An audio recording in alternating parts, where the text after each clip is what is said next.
Welcome, everybody, to the last Finance and Administration Committee meeting of 2024. It is Thursday, November 14th, and it is 9:30, and I am calling this meeting to order.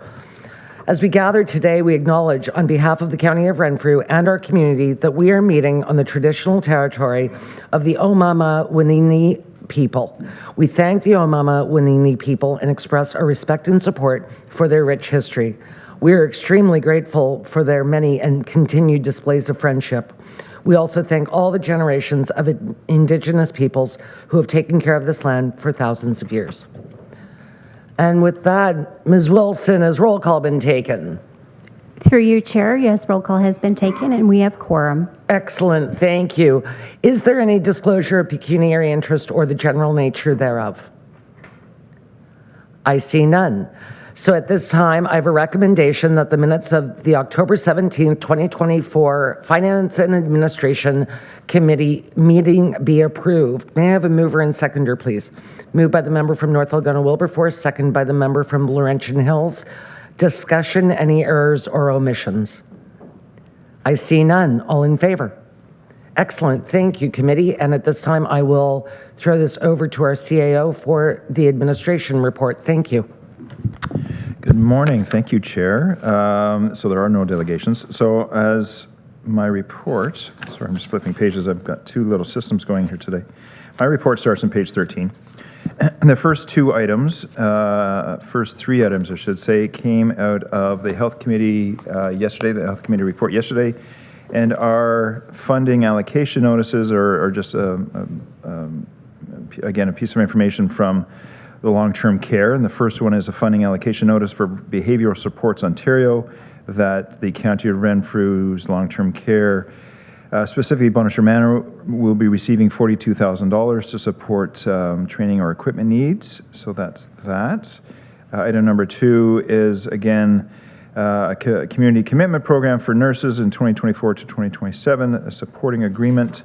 And again, there are funds attached. I don't recall the funds, but Mr. Blackmore is here to answer those funds should we ask those questions when we come around to that again. I think it's something in the $42,000 range, I think, if I recall. And item number three is, again, a piece of information from the Health Committee that the Health Committee has recommended to County Council that we extend our agreement with Ms. Brenda Kincaid, who offers foot care services at Miramichi Lodge. It's been a long-standing agreement with Ms. Kincaid, and she offers exceptional services, and we're happy to continue that lease. And item number four, Chair and Committee, is just one piece of delegated authority that has been pushed through in November, and that is for a great new initiative in our housing department, and this is for an under-budget item to take a single-family home in the town of Renfrew and convert it to a three-bedroom, one-building unit. So we're happy to push that program forward. As we heard in RCHC Board and Community Services yesterday, this is a new initiative for us to take one building and convert it to 3 units. So this thereby increases our stock, so to speak, and actually have made use of that singular building. Someone has determined that they could make use of it, and we are moving the building and have sold the building for a nominal fee, and the owner is going to purchase it and move it off-site and do with it as they will. So those are the 4 items for information and for discussion, Chair. Thank you. We'll move back to information item number 1. Number 2. Number 3, the lease space. Number 4, the delegated authorities. Seeing none, we'll move on to resolutions. Thank you. So, Chair, this is a very long one, and I'm happy to read it if you like, or oh, I knew you would say that. So this resolution is coming from the Eastern Ontario Wardens Caucus, and it is to do with their recent infrastructure policy paper called Mind the Gap, which I have a copy for those wishing. So the recommendation is, whereas Eastern Ontario's small rural municipalities face insurmountable challenges to fund both new growth-related infrastructure and ongoing maintenance of their capital assets, including local roads and bridges, clean water, waste facilities, and municipally owned buildings, including recreational facilities and libraries. And whereas the Federation of Canadian Municipalities has calculated that municipal governments across Canada are responsible for approximately 60% of public infrastructure that supports our economy and quality of life, but only receive 10 cents of every tax dollar. And whereas the Eastern Ontario Wardens Caucus region's capital infrastructure deficit has increased by 58% since 2011 and is now at $6 billion and growing. And whereas in 2018, the Ontario government mandated all Ontario municipalities to develop and fully funded capital asset management plans by 2025. And whereas the EOWC has released a regional municipal infrastructure policy paper showing key infrastructure data, opportunities, and challenges in small rural municipalities across Eastern Ontario. And whereas Eastern Ontario is a growing economy that can grow more with sustainable, innovative infrastructure partnership and investment from the federal and provincial governments. And whereas the infrastructure deficit for small rural municipalities cannot be adequately addressed through property tax revenue, restricted municipal borrowing capacity, and municipalities' limited ability to generate revenue. And where small rural taxpayers cannot afford dramatic increases to pay for the current and future infrastructure. Now therefore be it resolved that the Council of the Corporation of the County of Renfrew joins the Eastern Ontario Wardens Caucus, the Association of Municipalities of Ontario, and the Federation of Canadian Municipalities in calling on the federal and Ontario governments to immediately and sustainably partner with municipal governments by investing in both the new and ongoing maintenance and repairs of municipal infrastructure in Eastern Ontario's small rural municipalities, and that the federal and Ontario governments immediately review data and work together to implement solutions based on the EOWC's Municipal Infrastructure Policy Paper in partnership with small rural municipalities. And finally, that this resolution be forwarded to the Honourable Justin Trudeau, Prime Minister of Canada, the Honourable Sean Fraser, the Minister of Housing, Infrastructure and Communities of Canada, the Honourable Doug Ford, Premier of Ontario, the Honourable Kinga Surma, Ontario Minister of Infrastructure, the Honourable Paul Kurlandra, Ontario Minister of Municipal Affairs and Housing, the Honourable Lisa Thompson, Ontario Minister of Rural Affairs, the Honourable Peter Bethlem-Falvey, Ontario Minister of Finance, the Honourable Pramit Sakaria, Ontario Minister of Transportation, the Honourable Victor Fideli, Ontario Minister of Economic Development, Job Creation and Trade, Shar Gallant, MP, Renfrew Nipissing Pembroke, John Yakubuski, MPP, Renfrew Nipissing Pembroke, the Federation of Canadian Municipalities, Association of Municipalities of Ontario, Canadian Mortgage and Housing Corporation, Rural Ontario Municipal Association, and the Eastern Ontario Wardens Caucus. I can't wait to read that at county. Have fun. May I have a mover and seconder, please? Moved by the member from North Elgin, Wilberforce, seconded by the member from Killaloe, Haggerty, and Richards. Comments? Discussion? All in favor? Wonderful, thanks. And moving on to bylaws.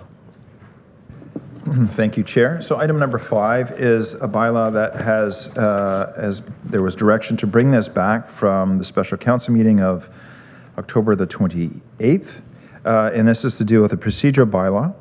And today's recommendation, Chair and Committee, is that the Finance and Administration Committee recommends that the updated draft procedural bylaw be forwarded to County Council for consideration.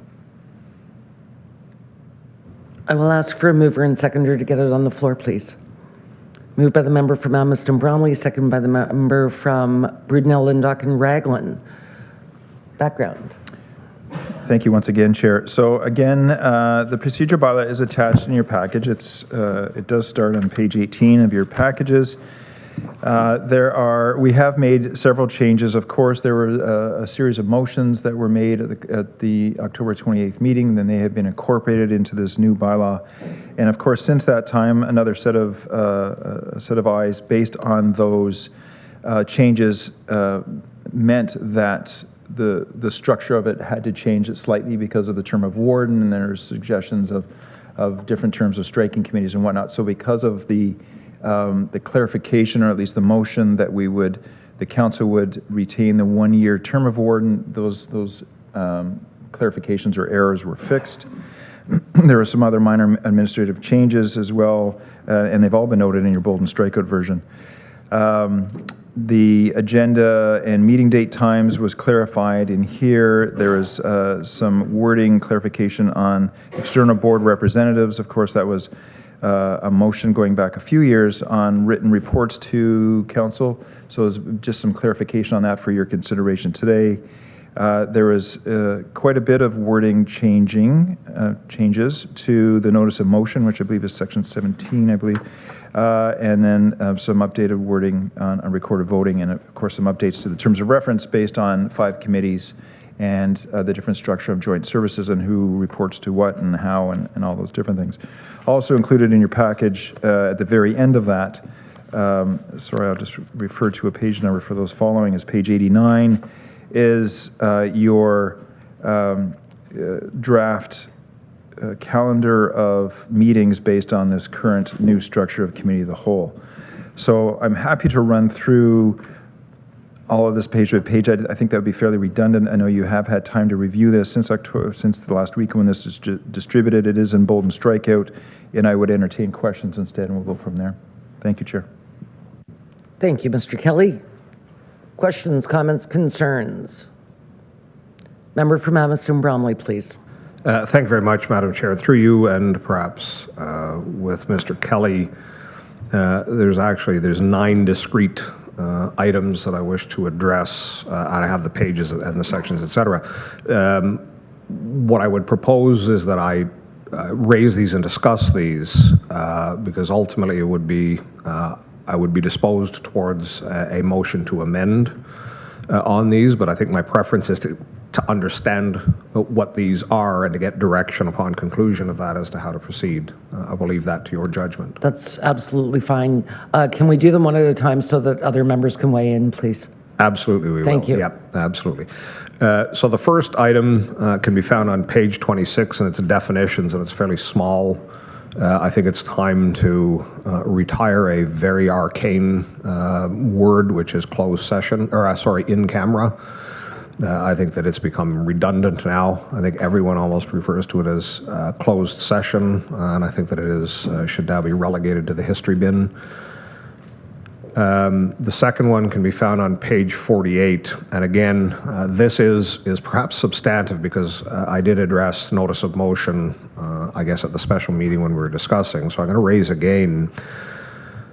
So that section as written is still requiring that the notice itself must have a seconder, and that is inconsistent with our current policy and pretty much inconsistent with notices of motion across the municipal sector, i.e., what notice of motion is intended to do, and in our current bylaw that we are operating with now, any member essentially has the privilege to introduce a subject that would not otherwise come before council.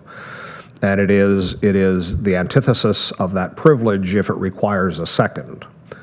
Ultimately, what the notice is doing is not even providing the full wording of the resolution to be brought forward to council at the subsequent meeting, but there does have to be a general nature thereof, i.e. one that and I know that's coming up at the end of this month. Going back to 2017, I brought forward a notice of motion that the county develop a climate action plan. That was my notice. It didn't require any second. At the subsequent meeting, at the section of our agenda that is members' written motions, that is when I introduced my motion. It was moved by myself, the chair at the time, and I cannot recall. Perhaps it was yourself, perhaps it was Emo. Then sought a seconder. Had a seconder not been found, it simply died there. It was in this event found, and it moved forward. It is essential, obviously, that the motion itself requires a seconder, but I think it is too large a burden and is, in contrast to the intent of a notice, is that it is essentially the privilege of any member here to provide a notice of the intent to bring forward the resolution. So I would suggest in that instance, striking out in the notice itself a requirement for a seconding, that simply a notice be made at, currently I think it might be item 18 on our agenda, that any member therein provide notice of the intent to bring forward a resolution.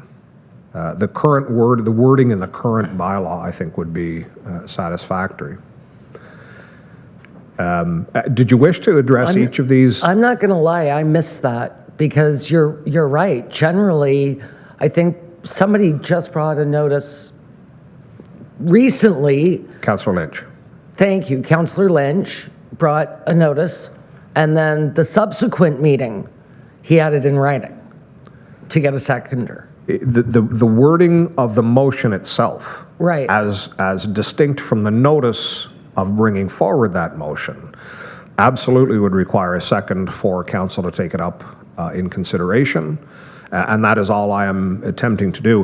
What I'm suggesting here, do you wish me to simply raise each of these and see if there is any discussion, or do you want me to complete mine and come back?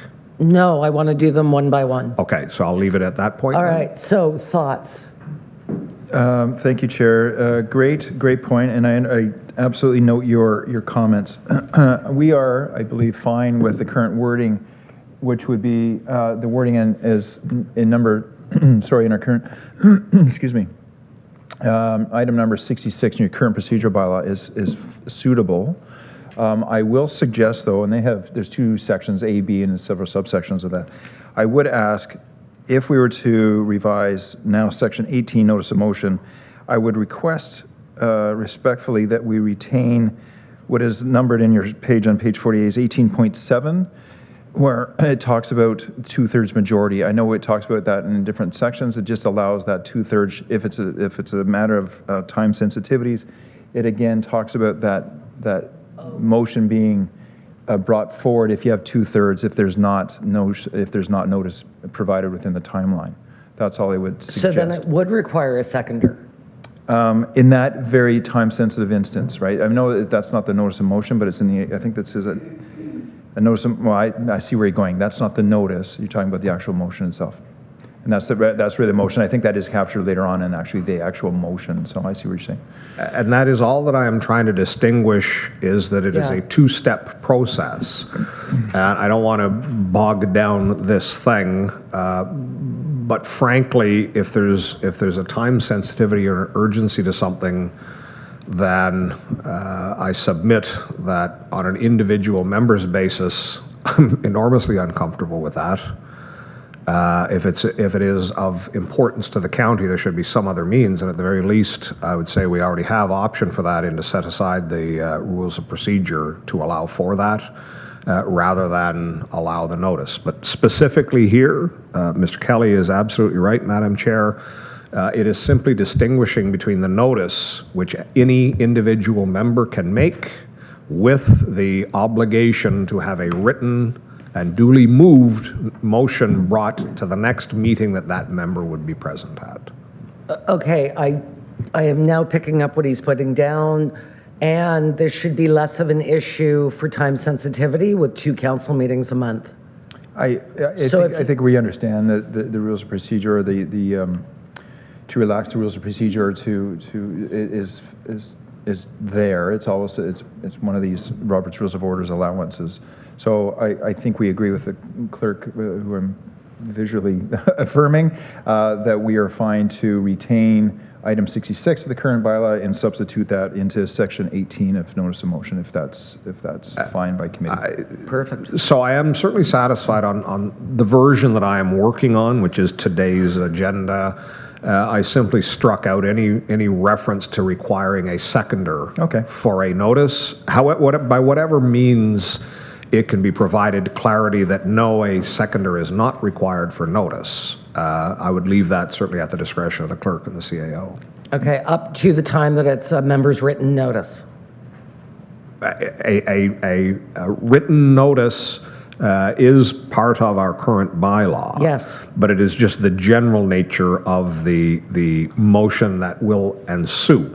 Okay. But no second is required for the notice. Okay. Yeah, we understand that. And so maybe what we'll do is we'll take section 18 and we'll modify. We won't use the current one that we're using. We use the one that's in your packages and remove all references to seconder where it's where I note your comments. Yeah. Sure. Okay. Yeah, and we can capture the. So I am now of a mind that I will be introducing a motion to make amendments or revisions to the current version, but I'll go ahead and, by your leave, Madam Chair, if I go to the next one then. No, does anybody else have any comments, questions, concerns on that?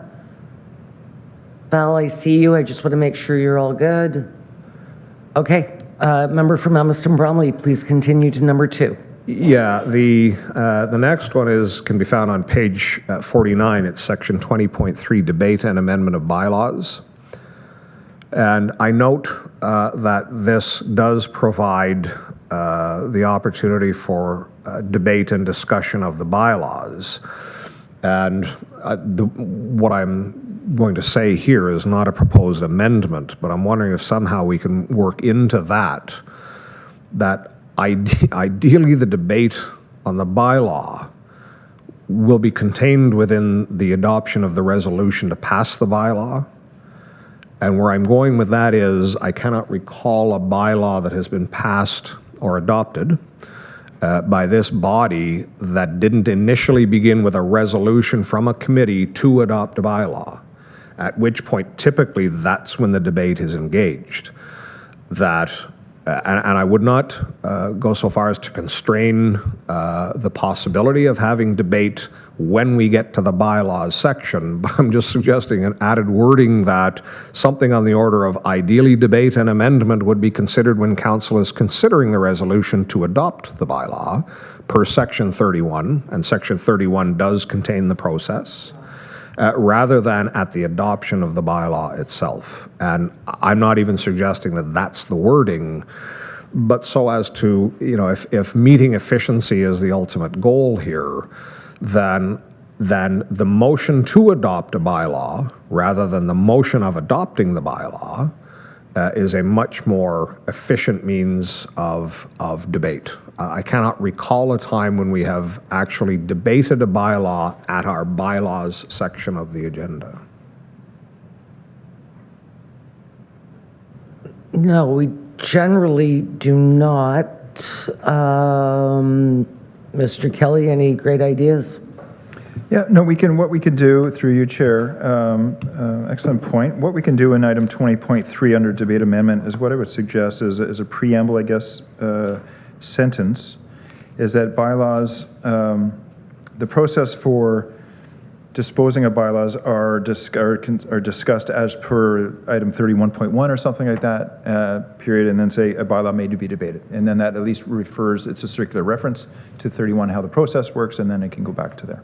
Yeah, and ultimately, the gist of what I'm suggesting is that council be encouraged to debate bylaws when a resolution to adopt is discussed, as opposed to the adoption of the bylaw. Yeah, that makes sense. But we must, in my estimation, leave open the opportunity, should someone have missed for whatever reason, that it is there, but that council is encouraged to debate and consider bylaws at the committee stage, or whatever the wording may be. And I think perhaps, Madam Chair, Mr. Kelly is cognizant of the aim that I'm suggesting here.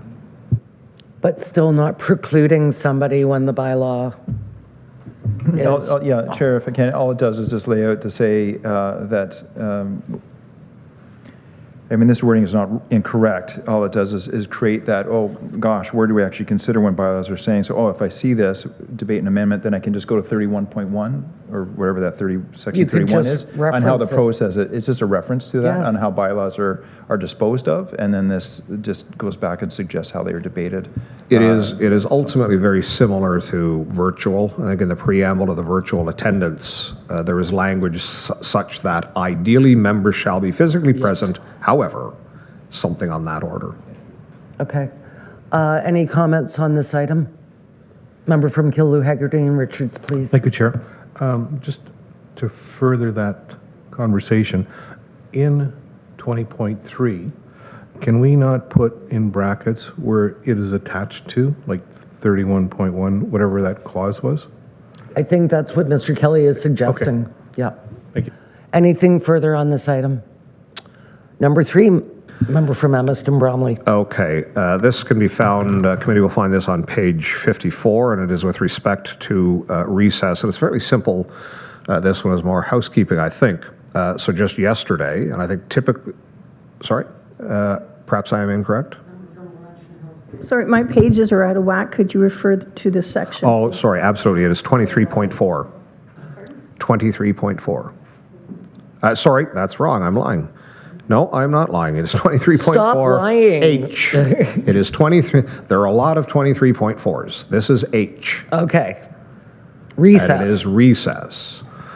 And all I was suggesting here is that perhaps a second clause could be added, because typically the chair, I did so just yesterday, I recessed the meeting briefly for a 10-minute health break. This doesn't provide for that. I don't know if I actually have the authority as the chair, but it's never stopped me from doing things before, so I've done it. But in this instance, if we're considering our procedural, I'm wondering if the chair has some discretion on a brief recess. That's funny you say that, because you did ask me first, and now I realize that I would have been in contravention if I had said yes. There is nothing procedurally that says you can take a break without actually asking the folks attending, right? You Well, actually and- have to ask for a recess and actually have to get it moved and seconded.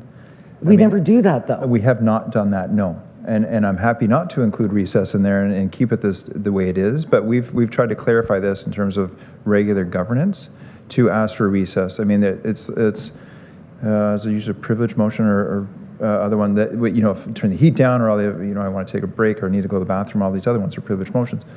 Normally, they're not debatable, but you usually have to ask and get a second for them, normally. Now, I understand that the past practice has been to do it or otherwise, but again, this is your procedural bylaw. Should you wish to include this or not, it's entirely up to you. Okay, so all the chairs are in the room. So I think my feeling is I read the room, or I know something major's coming up, so I make sure we break before the next big thing, so we don't have to break in between. And normally, and I think all the chairs do this, is they say, do you want to take a break? And when you see the emphatic nodding heads, then we take a break. If I may, on this instance, there certainly is a distinction, because there are times when we may actually have to recess a council meeting to a future date. Not adjourn it, but recess it. So I do understand that would have to be moved and seconded. Maybe this is something different from that, because ultimately what I'm talking about is an inconsequential health break in the midst of a meeting. And my only concern is I would be reticent to actually, I am sensitive to Mr. Kelly's suggestion. Once you commit something to paper, now you want to make sure that you're committing everything to paper, or commit nothing to paper. And all I'm getting at there is I would be very reticent as a chair to call a brief recess, because I'm now absolutely non-compliant with our procedure, because our procedure applies only to a very narrow definition or interpretation of recess. Member from Deep River, please. So I guess without having a motion seconded and voted on, while it doesn't happen often, it could be used to derail the conversation or to further the conversation outside of the meeting. I see what you're saying. So if a member of the committee put up their hand and said, I move that we take a break, it could be used. Well, now it's a conscious decision of the room to take the break, rather than I just saying, or a member saying, can we take a break? And the chair saying, yeah, okay. Yeah. Because you don't know my motivation for asking for that break. Could I offer perhaps an option, if there was a second clause that simply said the chair may have the discretion to call a recess of not greater than 10 minutes? I like that. Like, it is then not giving my, because what I interpreted from Councillor Doncaster is I would be careful of the chair having an unfettered capacity to declare a recess. But if we specifically limit it to a 10-minute, no greater than 10 minutes. He's ruminating. It still doesn't get rid of my nefarious reason for I'm picking up what you're putting down. I think, though, as chairs, not that we're all going to be chairs next term maybe, but as chairs, we read the room, and I don't think any one of us stops debate or discussion at a not sort of natural time where one of our department heads is done with their report, and it's a good time to stop because we've been at it for an hour and 15 minutes. Do you want to take a break and come back to this?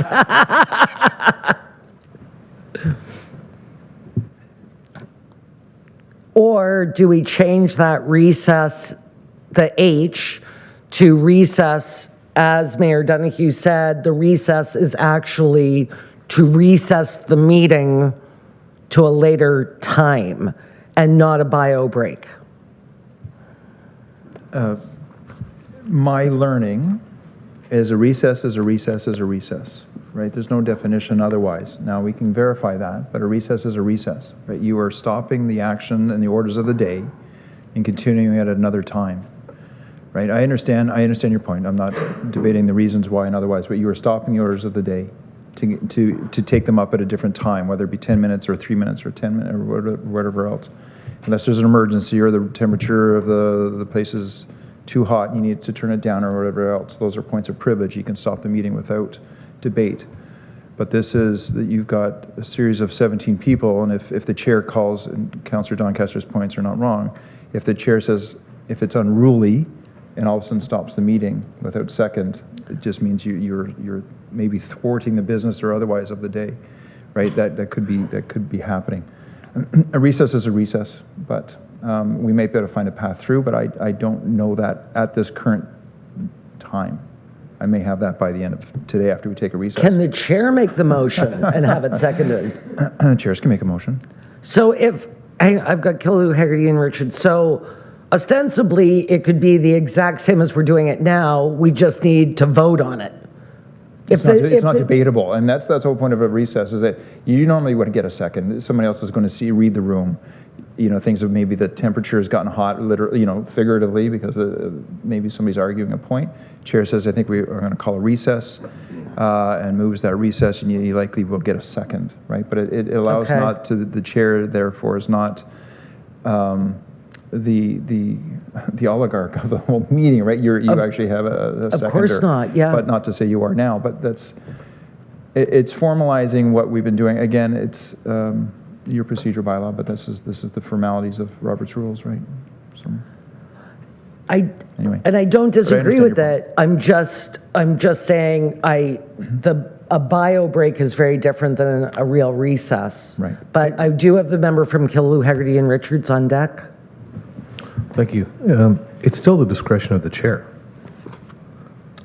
Not really. No, it's a majority. No, the majority. No, you could put up your hand right now, half an hour into our meeting, and say, I'm calling for a break. If James seconds it, we're on a break. Well, you know what I mean. You can amend it. You can say, no, I don't believe in 1220. I believe in 1219. You can debate. You can amend these things until they're God Almighty. blue in the face, right? But I mean, that's all right. That's right, that counts. Now I'm with Michael on this. Right. Okay, Michael, Mr. Bromley, please. Well, it's why I was suggesting if there is a definite time limit. I agree, Madam Chair, with Mr. Kelly that a recess is a recess. But if in fact the clause identifies the specific limit of the break, it is not to a future date, it is not to a date uncertain, it is for 10 minutes. And where I would go with that is being consistent with the authority that we already imbue with chairs, is that the chair does have wide latitude to rule on quite a number of things. And ultimately, though, even the chair's authority is limited by the body, i.e. at a committee, if a member disagrees with the ruling of the chair, the member immediately says, I challenge the judgment of the chair, and the chair announces, shall the chair be sustained. So ultimately the body has it. So I mean, it seems to me that this is still simply an etiquette, if you will, that the chair is afforded a very narrowly prescribed recess period. And I would suggest that Councillor Doncaster is not wrong. A chair could use this in the midst of a debate, but that could be limited already. There's several other clauses that already say that this can't be done while there is debate engaged. But I don't think you can put a time on it because we recess for lunch at County Council. Chair, there was a term, I had to find it, and I apologize for the brief little interlude. I'll refer to the clerk's Bible, if you will. And it is the term stand at ease, and that's what I had to find. It just had to click to me. And if I may, in Robert's rules, a meeting is said to stand at ease if the chair, without objection, simply permits a brief pause without a declaration of recess. In such a case, there is technically no interruption of the meeting and members remain in their places. I mean, that's subjective. Quiet conversation among neighboring members may take place, but it must cease immediately when the chair declares the meeting again in order or any member objects to continuing to stand at ease. So we can make reference, perhaps, Councillor, to that another course of recess, and this is all basically within the motion for recess, that members may stand at ease for short breaks for whatever, personal purposes or otherwise, right? And just leave it at that. And then add that to the definitions. Yeah, right. Don't reference it. Well, actually, it's not. Yeah, it's we'll have to somehow manage that into definitions. So we'll include stand at ease into the recess clause. Yeah, but don't reference it. Put it right in there. Yep, fair I enough. think that's awesome. You good with that? Yeah, Chair and committee? Fair enough. Thank you. Go ahead. Member from North Algona Wilberforce, please. I would agree with that because Yeah. I think it reflects the practice that we have been using, that we usually don't take more than 10 minutes, and it is just for giving people a chance to have a break, especially if it's been a long meeting. So. Exactly. But I think that all of us in this room, whether you're a chair, a member, a vice chair, I don't think it matters. I think we're all very cognizant of the time that we're sitting here. People need to stretch their legs. They want to get more water, more coffee, use the washroom, what have you. And I think it's just, somebody just said it, it's just general etiquette and being considerate of your fellow councillors. Yeah. All right. Next, Mr. Bromley. Thank you, Craig. Next is section 23.4P, reconsideration.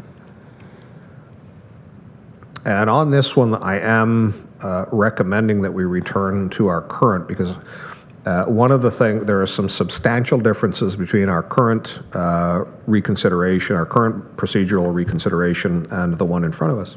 Excuse me. We're keeping you up? Is that our current procedural requires and allows for a motion to reconsider only to be made by a member having voted with the majority. And the underpinnings of that is that a resolution is adopted by council of which I have been opposed to. So later in the meeting, I introduce a motion to reconsider, and it gets defeated. And then I, once again, introduce a motion to reconsider, and it gets defeated. That it cannot be a member that has not supported the actual action being contemplated. The only way a reconsideration should be considered by a body is if a member that did vote with the majority has misgivings later in the meeting. So ultimately, our current procedural allows that it must happen at the same meeting where the resolution was adopted.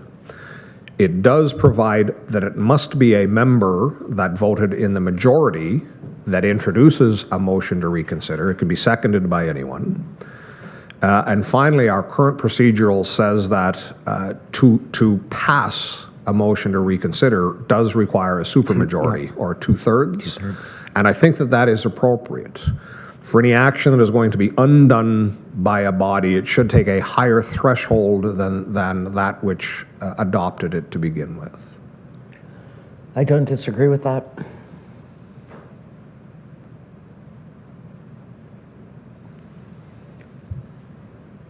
Well, Chair, I mean, your current reconsideration motion works well and good.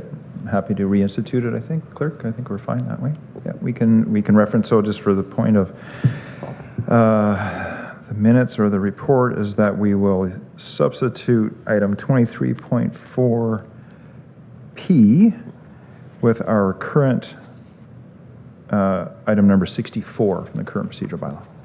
Okay? Any comments on that? It does. I don't think that I was really considering somebody that voted. Anyway, no, it does make sense. Anything further? Okay. Yes, then- member from Laurentian Hills, please. Sorry. So we're saying that you had to have a vote reconsidered, you have to have voted for it. So unless it's recorded, you're going by memory as to who voted against it. That's, If it's an hour down the road or 2 hours down the road in a meeting, you may not remember exactly who voted for and against. but the challenge with that is that people on who have joined us virtually, you don't know unless you're sitting here or if you turn and look at them.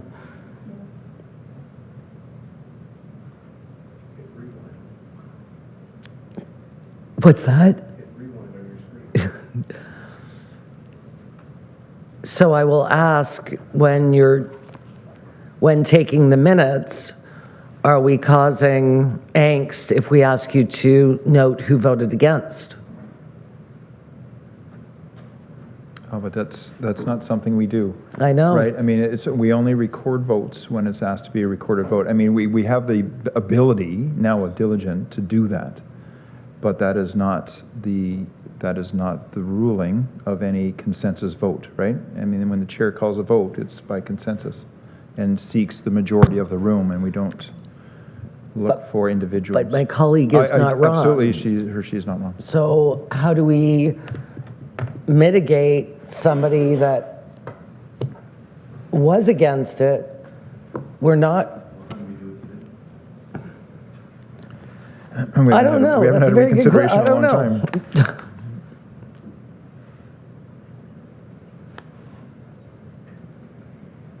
Member from North Algona Wilberforce. Maybe it's too simple, and thank you, Chair, but do you just ask the member who's asking for reconsideration what they voted on the original motion? Yeah, honor system. I like it. Yeah. Okay.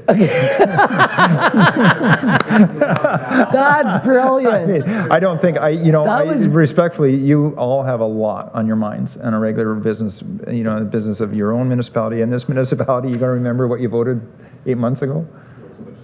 I mean, I just think that's a lot to consider. There's got to be a better mousetrap. Well, do recall that it must be at the same meeting, so it's not going to be from a previous meeting. It's going to be from like 2 hours 2 hours ago. before. Yeah. This is always the debate about reconsideration, right? I mean, this is, if you are, reconsideration is really supposed to be within a very short time period. It's not meant for a year later or 2 years later. That's a repealing of a motion and introducing an entirely new motion. Reconsideration is supposed to be within the same session or the same meeting. We just did something at 10 o'clock this morning. By 2 o'clock the afternoon, I think, I don't really like how I really don't like how we voted in that session. So if I go back to item 64, which is the one you're considering bringing forward, the purpose of the motion is to suspend all action. The original motion would require previously been adopted by council may be reconsidered by subject to. Motion can only be reconsidered at the same meeting that the motion was originally considered. So to your point, just need to read that out, Councillor, that it is at that same meeting. So you should recall, or we should remember, someone might remember at least anyway. So that did take that into account at that point. Well, also, perhaps the chair should be noting if somebody votes against something. And let's normally not. the clerk does make notes in some fashion. We take note of who is, if asked, because it's not always asked, right? In favor or against. Sometimes you say in favor, you read the room, and you see that 14 of 17. But maybe we should be. And some people don't always raise their hands, right? But maybe we should be. Okay. Okay, so, and then I would say that falls on the chair, whether it's the chair of a committee or the warden. It is on their shoulders to recognize and make sure that we call all in favor, all opposed. That is correct. All right. We can make that happen. Goody. All right, anything further on this item? Okay, 23.4Q. And on this Yeah, one, the only please. change that I'm recommending is that this require a 2/3 majority vote as well. okay. I had that as my note as well. Once again, I think the threshold to undo Yep. something should be higher It should. than to take action. Yep, No, that's understandable. And Yep. Probably just a miss on our part, but yes, we can do that. anything further on this?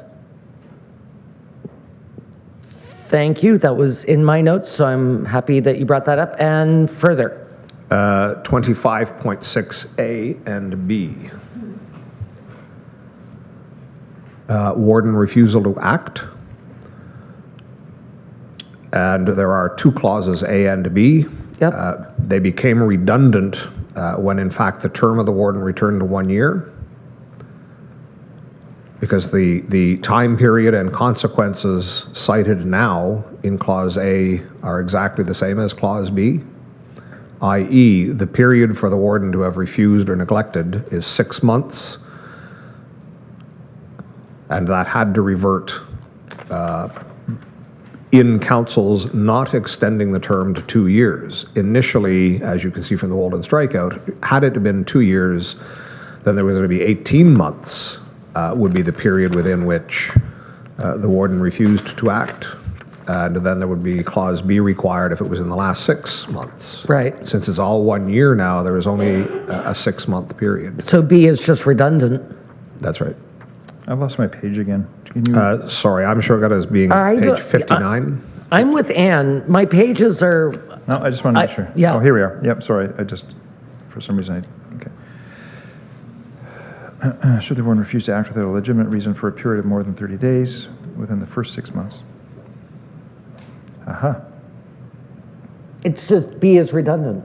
Yep, But it wasn't before, but it is now. that's correct. So Yes. we will strike Yeah, item just D. for clarity, Yeah. any period in the 1-year term generates the same consequence. Anything further on this? That was easy peasy. Do you have any more? 26.8, neglect of member. Yep, So my recommendation here is you will note that essentially there are two clauses contained within item A. It begins with neglect of the member, but then that is ultimately made redundant by Clause B. And Clause B actually provides much more clarity as to what the consequences are. In the first sentence of Clause A, it is more vague as to what constitutes neglect. and B is right out of the act. And B is very straightforward and also cites what the consequences are and removes that council has discretion on this. So my recommendation is that we remove the first sentence of Clause A such that Clause A now becomes exclusively neglect of the committee itself, refusal or neglect of the committee itself, and that Clause B be the refusal or neglect of a member, and ultimately that we invert the two, that we begin this section with the member and we conclude this section with the committee. Could we not also just put 3 successive meetings? Chair, just Yeah. to clarify, there are two distinct thoughts here. One is the member for reasons unbeknownst to whomever misses 3 successive ones. In the course of a year, if someone comes to one, doesn't come to the next, comes to one, doesn't come to the next, and regularly neglects their duties as a committee member, but not successively, that is neglect or refusal. And that brings it to say, just to report on a committee member not appearing for maybe 10 meetings out of the year and not successive. And that's why it's 2 different thoughts. I understand your point, but they are 2 distinct thoughts. My answer to that, Madam Chair, would be we are now would be giving consideration to a higher standard than the Municipal Act requires. And I am uncomfortable as a council member imposing a higher standard than the Municipal Act contains.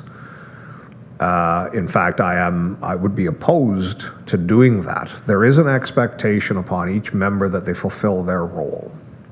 Ultimately, the Municipal Act only demands that they not miss three months in a row.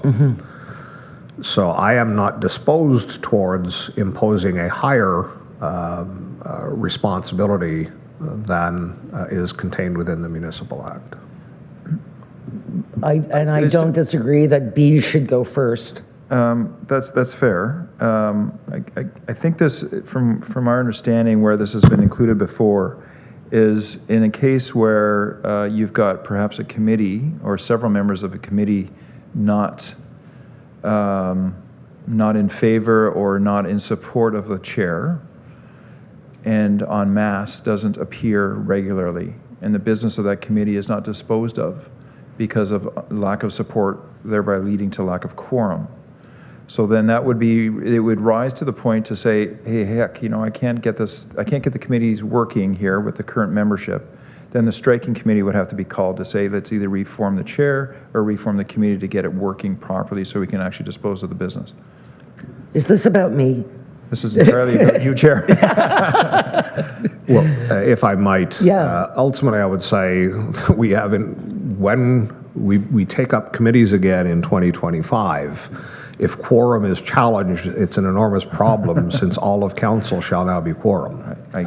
If we were down to one member having that sized impact, I cannot imagine that one member is shouldering all of the fault of not meeting quorum. Secondly, I find it, and I will allow this, I think that it is reprehensible, and I think that the community that has ultimately elected that member to sit at this table is being malserved. But I think, in my estimation, it is ultra vires. It is outside of our authority to be the scold to a higher degree than the Municipal Act requires. I understand and am sympathetic to that, but I think that in this instance we defer to the rights and privileges of the member as opposed to the rights and privileges of the body. And so long as they are compliant with the Municipal Act, I am not satisfied, but I think that is a high enough standard. Okay, so considering this is the very last committee meeting of our 2024 schedule, period, of any committees, committee as it is now, But if I can, I just can interrupt that thought. Sorry. Okay. This Are we this is also other committees that we have to look after as well, right? So this procedure bylaw also affects ad hoc committees or subcommittees or otherwise, right? So if I've got a Trails Committee or otherwise, or a Highway 417 Committee, where regularly people don't show up, then what, right? I understand your point. I'm not trying to debate the point. I'm just trying to offer another thought to your B, your item B here, is not all inclusive of everything that we're dealing with. I do not disagree. I do not think, because I can flippantly suggest that if that is true, then the warden's judgment in making recommendation through the striking committee may be questionable. That I think that there would be opportunity, if in fact the absence of a member consistently is nullifying a meeting of whatever the body may be, then there must be some other means whereby, whether it is the warden, etc., does this. I'm uncomfortable with our procedural imposing a higher standard than the Municipal Act. I am cognizant of the fact of the necessity of carrying on the business of the County of Renfrew. But I would suggest that there is an alternative that be available, and whether that's through the warden introducing a motion, or inviting a member to introduce a motion, or going back to the striking committee. The striking committee, I believe, meets at the pleasure of the warden. It seems that there are opportunities to give consideration to that rather than prescribing it in a procedural. So if I'm clear, Chair, through you, is that all you're suggesting in item A, which is now the new item B, if we switch these around, that you're just suggesting striking the first sentence, and then that would still allow the clerk and or the committee chair to have a discussion about absenteeism, and that the committee's overall neglect of the business of the day still continues and shall be considered at that time. I think I think clarifying this conversation is helpful, and I think we could agree that striking at least that first sentence would be acceptable, as long as we keep the provisions of the second sentence. That's precisely what I'm suggesting, is simply striking out in A, everything between should any member and of their place. Well, I guess or. Right. Yeah. Right, yeah. Better get rid of that one. Okay. Thank you. Does anybody have any comments, questions, concerns on that? Excellent. And final one. Thank you, Madam Chair. The final one, this is 26.11. It's authority of the Committee of the Whole. And I just wanted to clarify, because we just recently at the Health Committee went through our emergency exercise to remain compliant. We were informed at that the Health Committee is the Municipal Emergency Management Program Committee that is required of all municipalities per OREG 38004, Section 11. And also, the Health Committee has been the Board of Management for long-term care, that I believe is still somewhat of a vestigial tail attached to long-term care. And then finally, I believe that RCHC had some intrinsic authority to do things itself as the housing authority. So all I want to ensure is that if there are specific statutory or regulatory requirements, that we necessarily accommodate those in how we're doing things, because this clause ultimately says committees shall have no authority. And if committee has no authority, then I would suggest that council itself would now be the committee of the Board of Management for Long-Term Care and the Emergency Management Program Committee. Thoughts? Thank you for the question, and very astute. We, as early as, or as late as yesterday, at the RCHC board, reviewed bylaw number 1, which did say that the bylaw shall consist of no more than 13 members and 2 members of the City of Pembroke. So the RCHC board will have to change their bylaw number 1 to include 17 plus 2, or however it gets laid out. We will review the Long-Term Care Act in terms of the Board of Health on that one, as well as the emergency management will now report to corporate services, or whatever we've called it.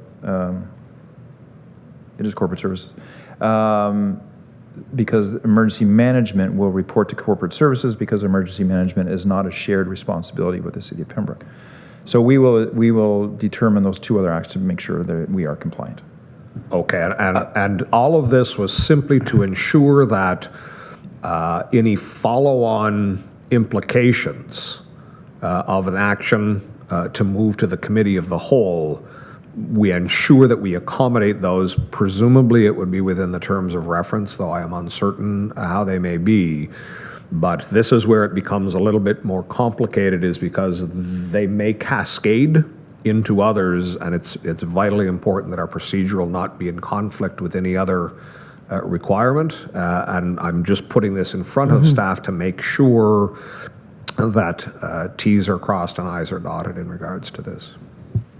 Duly noted, absolutely. Excellent. Anything further? You're done. All right. Member from Laurentian Hills, please. So I have 2 things. 26.13, the City of Pembroke representation or representatives. Would it be smart to add in that they have a delegate appointed, so that if one of the appointed representatives cannot make it, their delegate can attend in their stead? I don't know if it has to be stated. Yeah.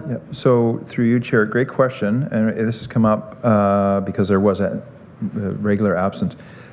What and who the City of Pembroke sends is not the responsibility of the County of Renfrew. That is the responsibility of the City of Pembroke. You offer the opportunity for 2 representatives to sit on this committee. It would behoove them to send a representative, but if they are not here, their absenteeism does not affect quorum necessarily, or doesn't make quorum, I should say. It would be up to them to send a delegate or a designated member.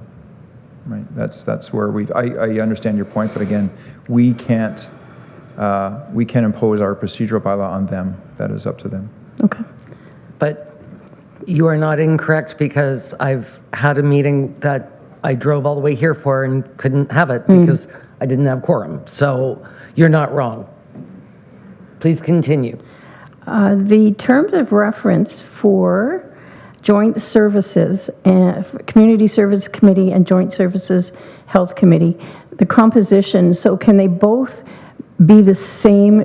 So one of them does not have, and 2 representatives from the City of Pembroke.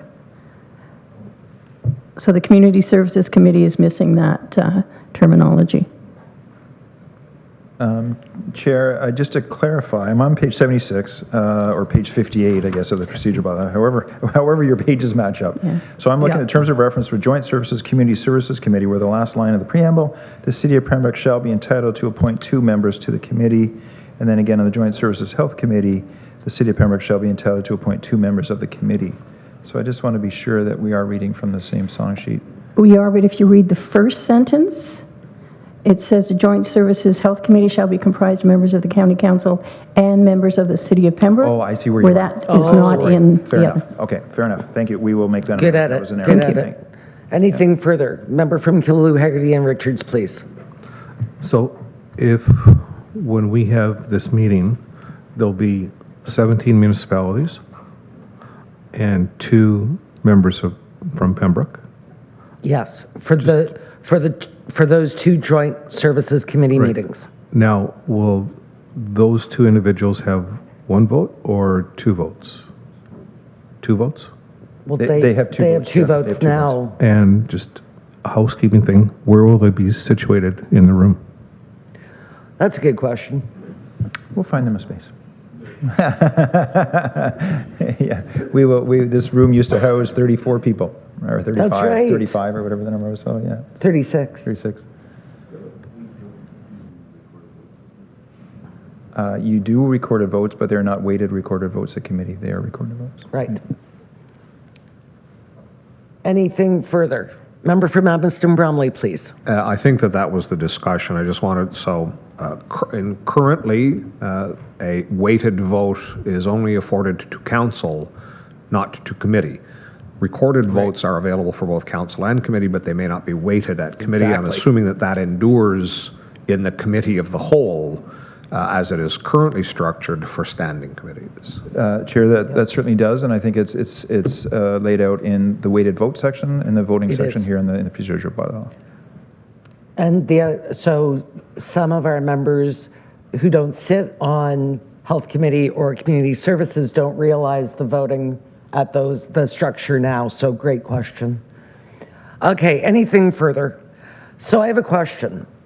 Do we have to call a special meeting of finance and admin before county council to pass this, or are we sort of rolling with the friendly amendments? I believe what I heard earlier, and whether the mover wants to change that, he would move an amendment to this, including these amendments as noted or as identified, and recommend to county council as amended. Perfect. I would suggest, Madam Chair, that these are outside of what could be captured by a friendly, but I think that staff have clearly understood, as we have worked our way through them, what the intent, if not the specific wording is, that I am quite prepared to move that the draft procedural be amended per the discussion at the Finance and Administration Committee of November 14, and that the amended version be then presented to council for approval.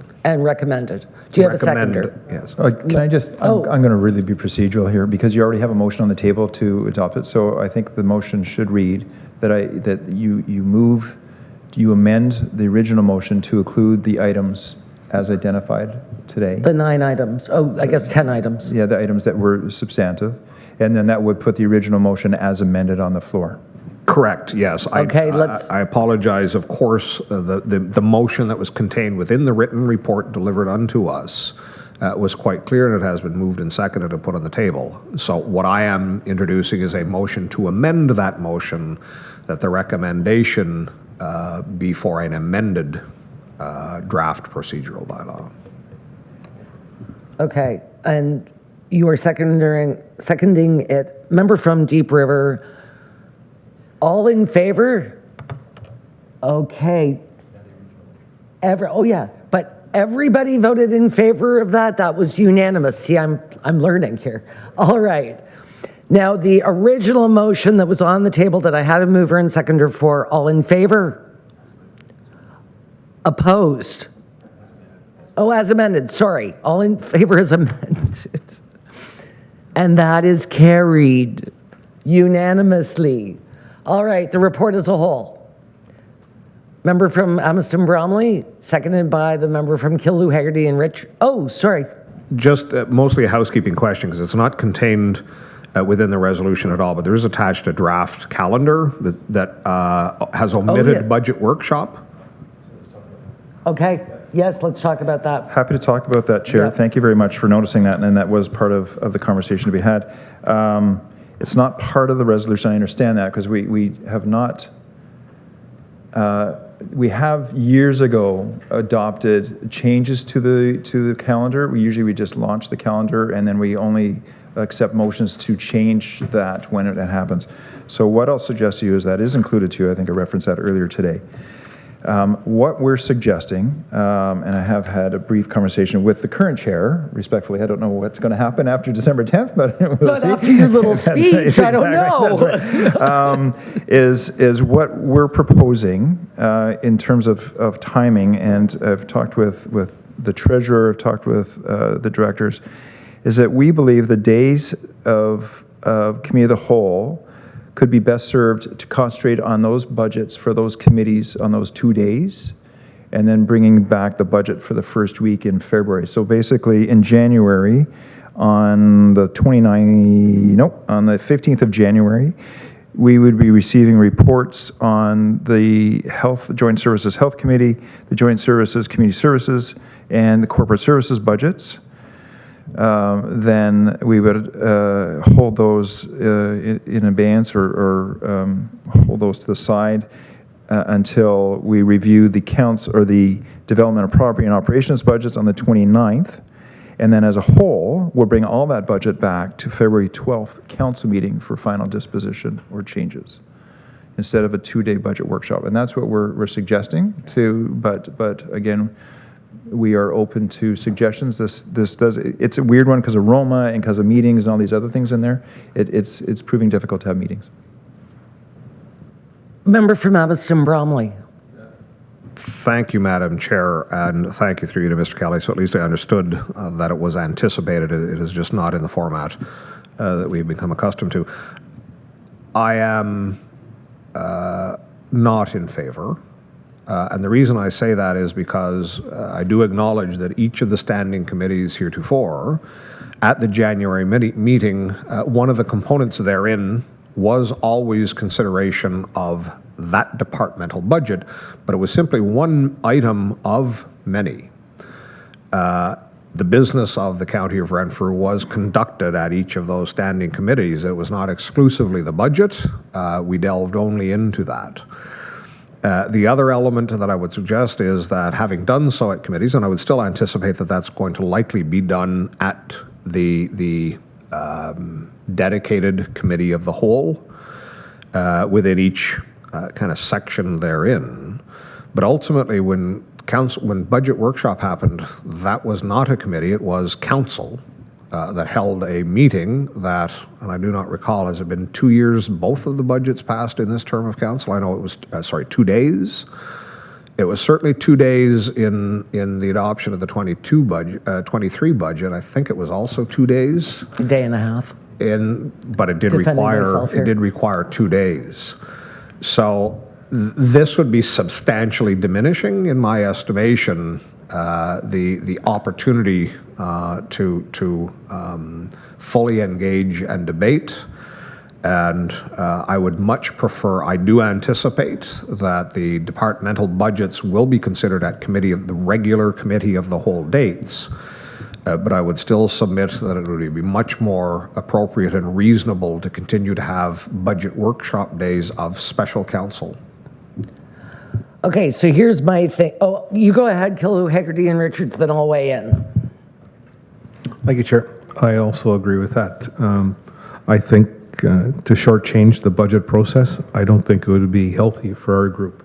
And after going through the last 2 years watching the budget process, I really had my eyes opened, and there's a lot of questions, and I think would not serve our group well enough by shortchanging it into each group that we have, those 4 committees. It's 5. Okay, hang on, I want to weigh in, hang on. And I again, see, I'm taking everything personally now, like I feel like maybe this is my chairing. So here is my thinking. I agree with presenting, as we've always done, the budget, obviously now to committee of the whole, each departmental budget. What I do believe is that we will then, because everybody's got eyes on every department budget, I believe we can get through budget in a day. So I would say that, yes, we do need a budget day. Do I think we need 2? Absolutely not. That's where I'm laying my hat. Thank you, yeah. Chair. The only comment, I'm sorry, I just wasn't sure if anybody else had standing. The only thing I would, okay, let me offer this. To say shortchange, I don't think that's going to happen. I think what you're going to see, which normally happens at a budget workshop, is everybody talks about all these things, right? So now you'll have 17, well, now plus 2, for some of these meetings, talking about every item, right, at all times. So in the past, for 20 plus years, just 7 people or 8 people, depending on the agenda, look at an operations meeting or look at a D&P meeting and debate that, and then it goes to budget workshop and gets debated again. Now you have an opportunity as a whole to debate these budgets once, right? I mean, so you all are looking at that. Then you're all looking at the other budgets. What I would concede, perhaps, is maybe a meeting on or around February 10th or February 5th or some point before that February 12th meeting as a one-day workshop to consolidate all these things into that one day, to have that one glance at all that. And if there's any further tweaks, then we could tweak it by the February 12th meeting For ratification. as a regular council meeting for ratification if it's not ratified at that date. Okay, and you just actually proved my point, because I'm thinking if we're going from an 8-member committee to a 17-member committee and everybody speaks, it could take a lot longer. But I still think that we should be presenting them just as we always have, and then plan for one budget day. Yes, member from Emerson Brownlee.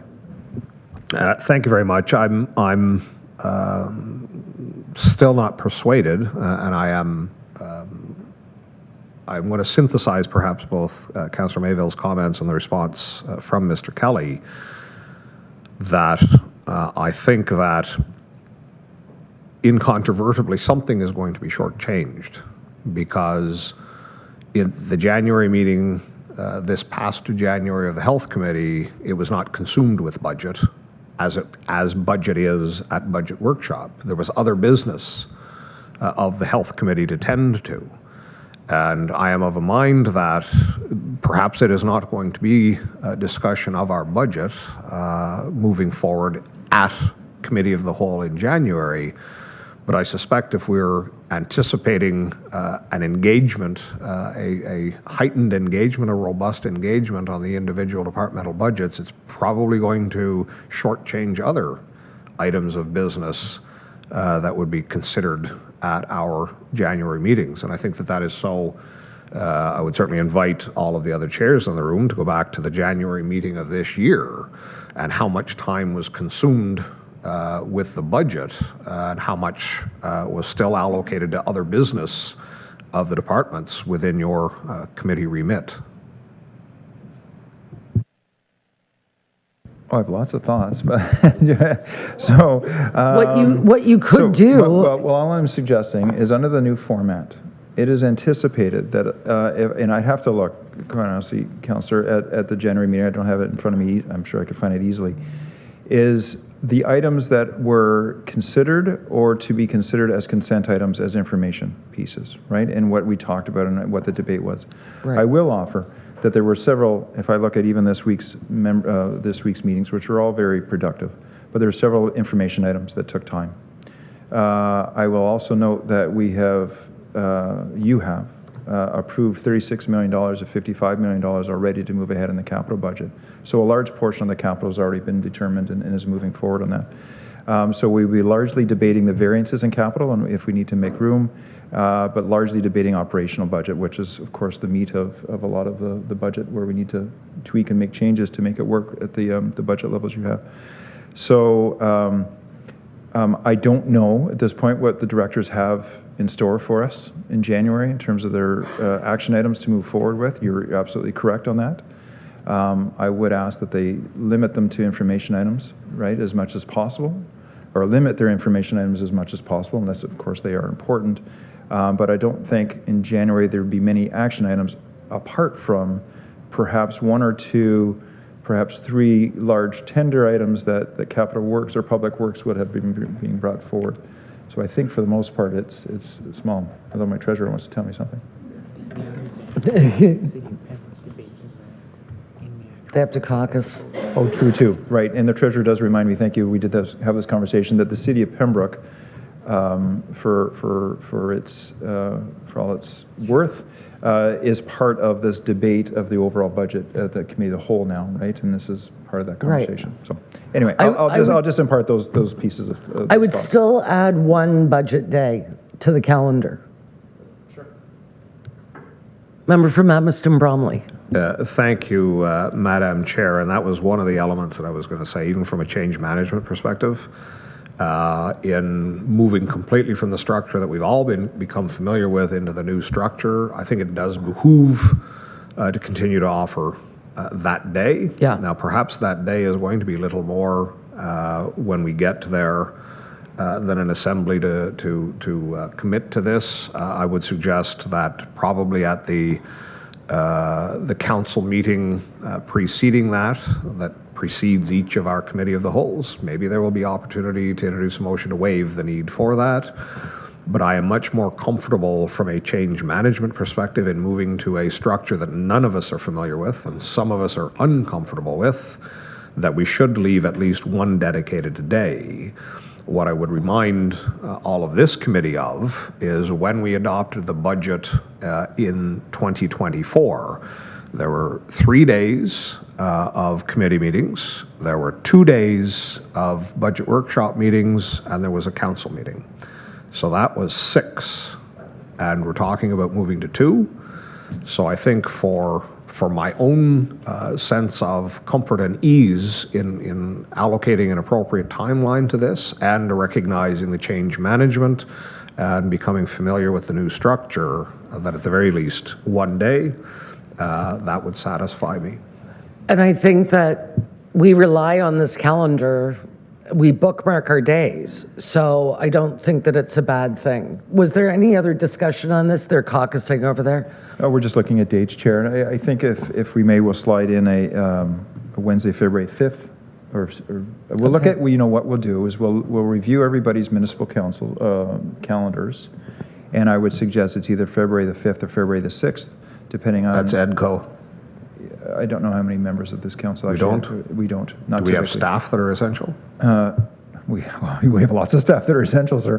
But all the folks that will be here at that meeting will be, no, the director will be here, yeah. Well, and I can tell you at least 3 people in this room have council meetings on February the 5th.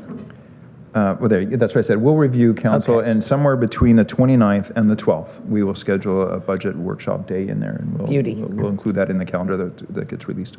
Thank you. All right. The report as a whole. May I have a mover and seconder, please? What? For the report as a whole? Oh, yeah, that's right. I'm losing my mind. Did you get that? Am I good? Okay. Sorry. It seems like so long ago now. All right. All in favor? And that carries. And since, you know, we don't have our new procedural, I'm going to suggest that we take a 10-minute break. Thank you. Stand at ease. That's right.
Thank you. Welcome back, everyone. We did test drive the 10-minute rule, and we made it, so congrats to everybody. And now I'm going to turn it over to Mr. Burke with the Finance Division report, please. Thank you, Madam Chair, and good morning, committee. The Finance Division report begins on page 90. Attached for your information is the County Council remuneration up to the end of September of 2024. Also attached are the Treasurer's reports for all divisions, and somewhat of a new item, we have included notes on page 120, summarizing my comments for your reading pleasure, and also a summary of the MESA department on page 121. You'll recall that the MESA, I shouldn't say department, program is spread out throughout numerous departments across the county of Renfrew. So we've just gone back to our original budget plan and comparing where we're at year to date on that. Item number 3, the 2024 annual repayment limit has been confirmed at $14 million for the 2024 year. We are currently at about $2 million, so quite a lot of room there yet to expand should you wish. Item number 4, the EOWC Treasurers Group met on October 24th. Ms. Wilson and I took a road trip to Belleville, to Hastings County.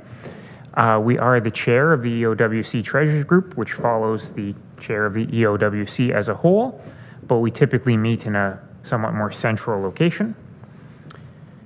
Item number 5, a bit of sad but not unexpected news, is that we have to change our accounting software. So just to point out that the centralized scheduling initiative that's running now was built with this type of change in mind. Probably not an immediate change, but we're ready for that, and it's just the remaining accounting platforms that will have to be transitioned over the next 4 years. So we'll begin to work through that. Quite a bit of work to go through there, and a couple of items, decision items, probably to come from County Council in the future as to what we look for. Item number 6, WSIB actuarial review. Time flies. It seems like we just did one, and now it's 3 years later, and we have another one. So as committee will recall, the actuarial review is a requirement under public sector accounting standards for self-insured employers. So we do this every 3 years. And a bit of good news coming off of our review, our actual liability is decreased from our 2023 liability of $12,500,000 to $11,850,000. So down, though most of that can be attributed to the change in interest rates. So our WSIB liabilities are heavily future weighted because these payments are over the life of the employee when they're permanently disabled. And so they're quite subject to that present value of money calculation, which runs inverse to our interest rate. So as interest climbs, the present value of those liabilities will decrease. And Madam Chair, that's it for information. Thank you. We'll go back to information item number 1, council remuneration. Seeing none. Information item number 2, the Treasurer's report, including answers to commonly asked questions, frequently asked questions. Member for Mambuston Bromley, please. Thank you very much, Madam Chair. I do have a couple, just bear with me. The first is with respect to the notes, and through you to Mr. Burke. I much appreciate this. I think that this probably does anticipate some of the questions that committee and or council may give consideration to. And I have a couple of questions. First, and I'm presuming when we move to committee of the whole, that this may be made available. I did, in fact, extract this from the F&A report and provide it to the Health Committee for yesterday's meeting, because I thought that it would perhaps give some context and illuminate for Health Committee some of those things. But I did have a question on, and this is actually D&P. but it's property for Renfrew County Place. And it's, so it's a $214,000 deficit variance. And the note is the capital work on the paramedic storage garages as well as roof rehabilitation is exceeding budget. But in the report, and I had vaguely recalled this at the time that that was awarded, was that the budget for the storage garages was $250,000 and the tender for that was $128,000. So it had to have almost doubled to have gone over budget. And I also question the roof replacement. What complicated this a little bit is there's a couple of items that Mr. Raditz actually reported up through DNP on Tuesday that were actually carryovers. I don't know if they were both initiated in 2023, but they were in the 2023 budget. I don't know if at the year end of 2023, if they are accounted for as accounts payable or how that would work. But the roof replacement in 2023 was budgeted at $341,000, but tendered at $238,000. Which would suggest that it was unlikely to go over budget, or it would have to have exceeded tender by about 50%. And I get that the carry forward from 2023 may have confused this because there was two items, the HVAC replacement upgrade and the roof replacement, both were carryover. Neither of those were actually contained in the 2024 capital budget as carryovers, because I went looking for them and couldn't find them.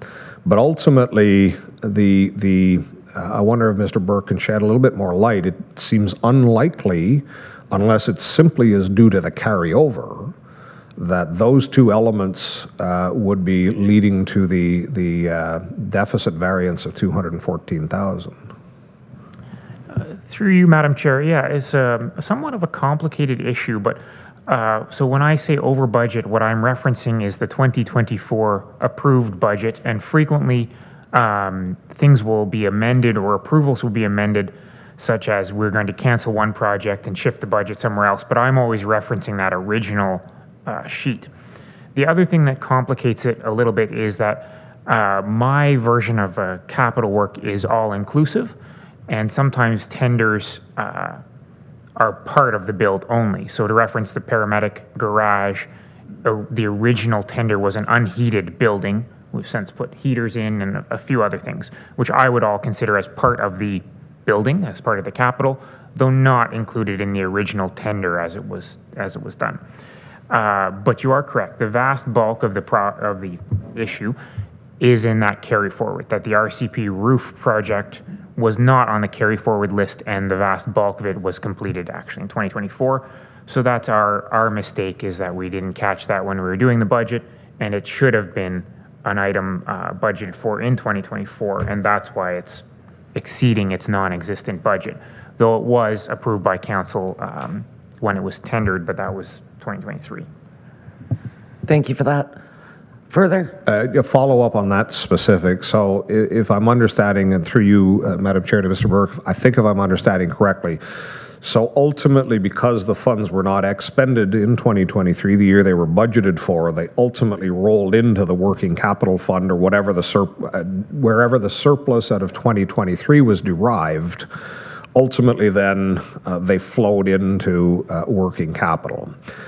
But they were not then rebudgeted for in 2024, so that those projects ultimately became kind of orphaned then, because, you know, and this is one of the things that I have often wondered about with public works particularly, wherein there are projects that go over the calendar and our fiscal year, if it would be more appropriate to almost have a dedicated program reserve where we carry the funds forward.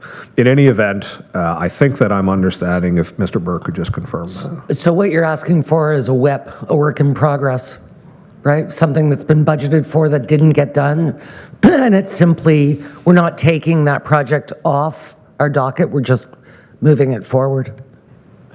Thank you. And through you, Madam Chair, we do attempt that. So very much so, we try to have on your capital list, I think you can see them highlighted, carry forwards. So we are trying to estimate when something will not be completed in the current year and will need to go into the next year. When we do those estimates is November-ish, and so we're not always perfect on that.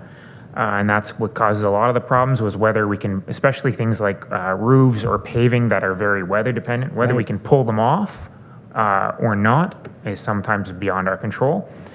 And to your earlier question about the reserve, so in this case, the Renfrew County Place upgrades were budgeted to come from the building reserve in 2023. We did not make that withdrawal because we did not do the work. The funds were still in the building reserves and would come from the building reserves in 2024. That makes sense. Further?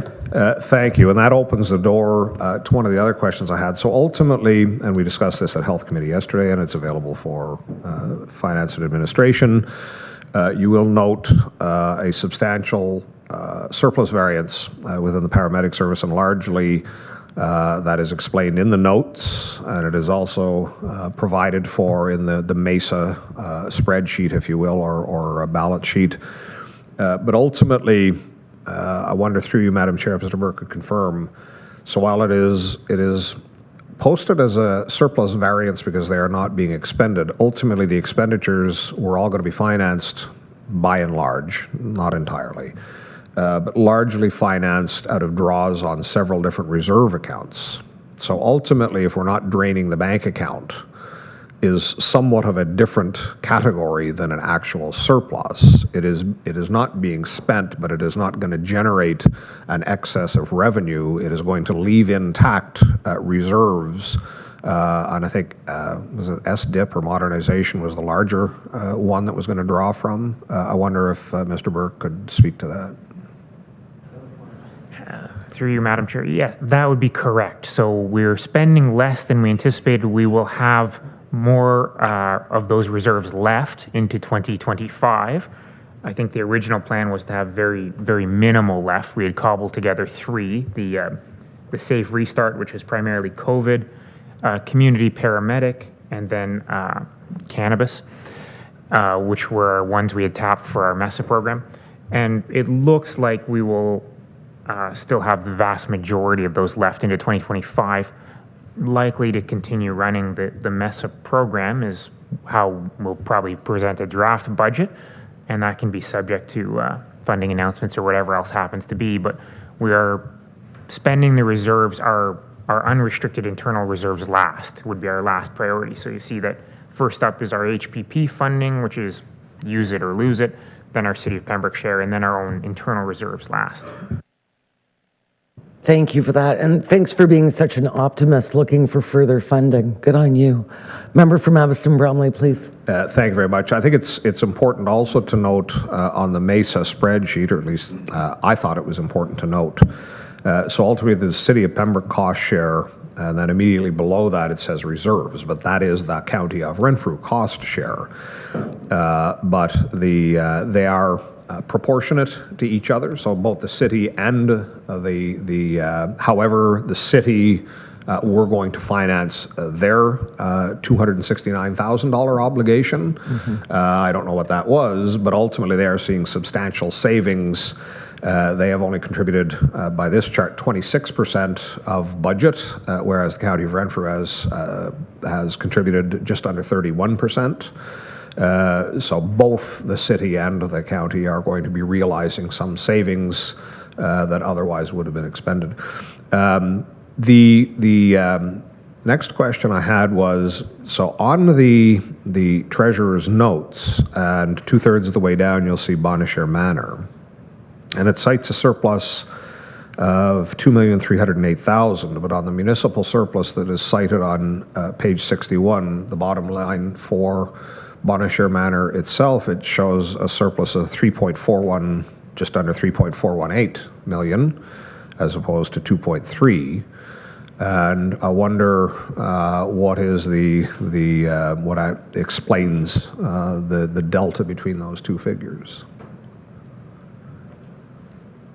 Through you, Madam Chair, I will have to look into that. I'm not sure. At some point, something would have changed, but I will look into that. He will look into that. Okay, thank you. Just final, and all of this is part and parcel essentially of the same thing, but it is the final thing, and just bear with me, I'm going to have to go back. This is the bottom line on the municipal surplus versus I'm still referring to it as the PSAB, or the accounting wizardry surplus. So just bear with me one moment.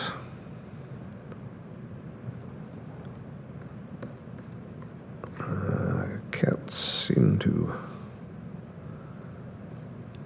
I do apologize, Madam Chair. I hope I'm not on the clock. Perhaps. Oh, you are. Perhaps Ms. Wilson can Because advise. apparently people don't like me as a chair. While you're looking, does anybody else have Sorry, I did anything on find the it. treasurers? Actually, it's page 94. Oh, in under the wire, sorry. Go ahead.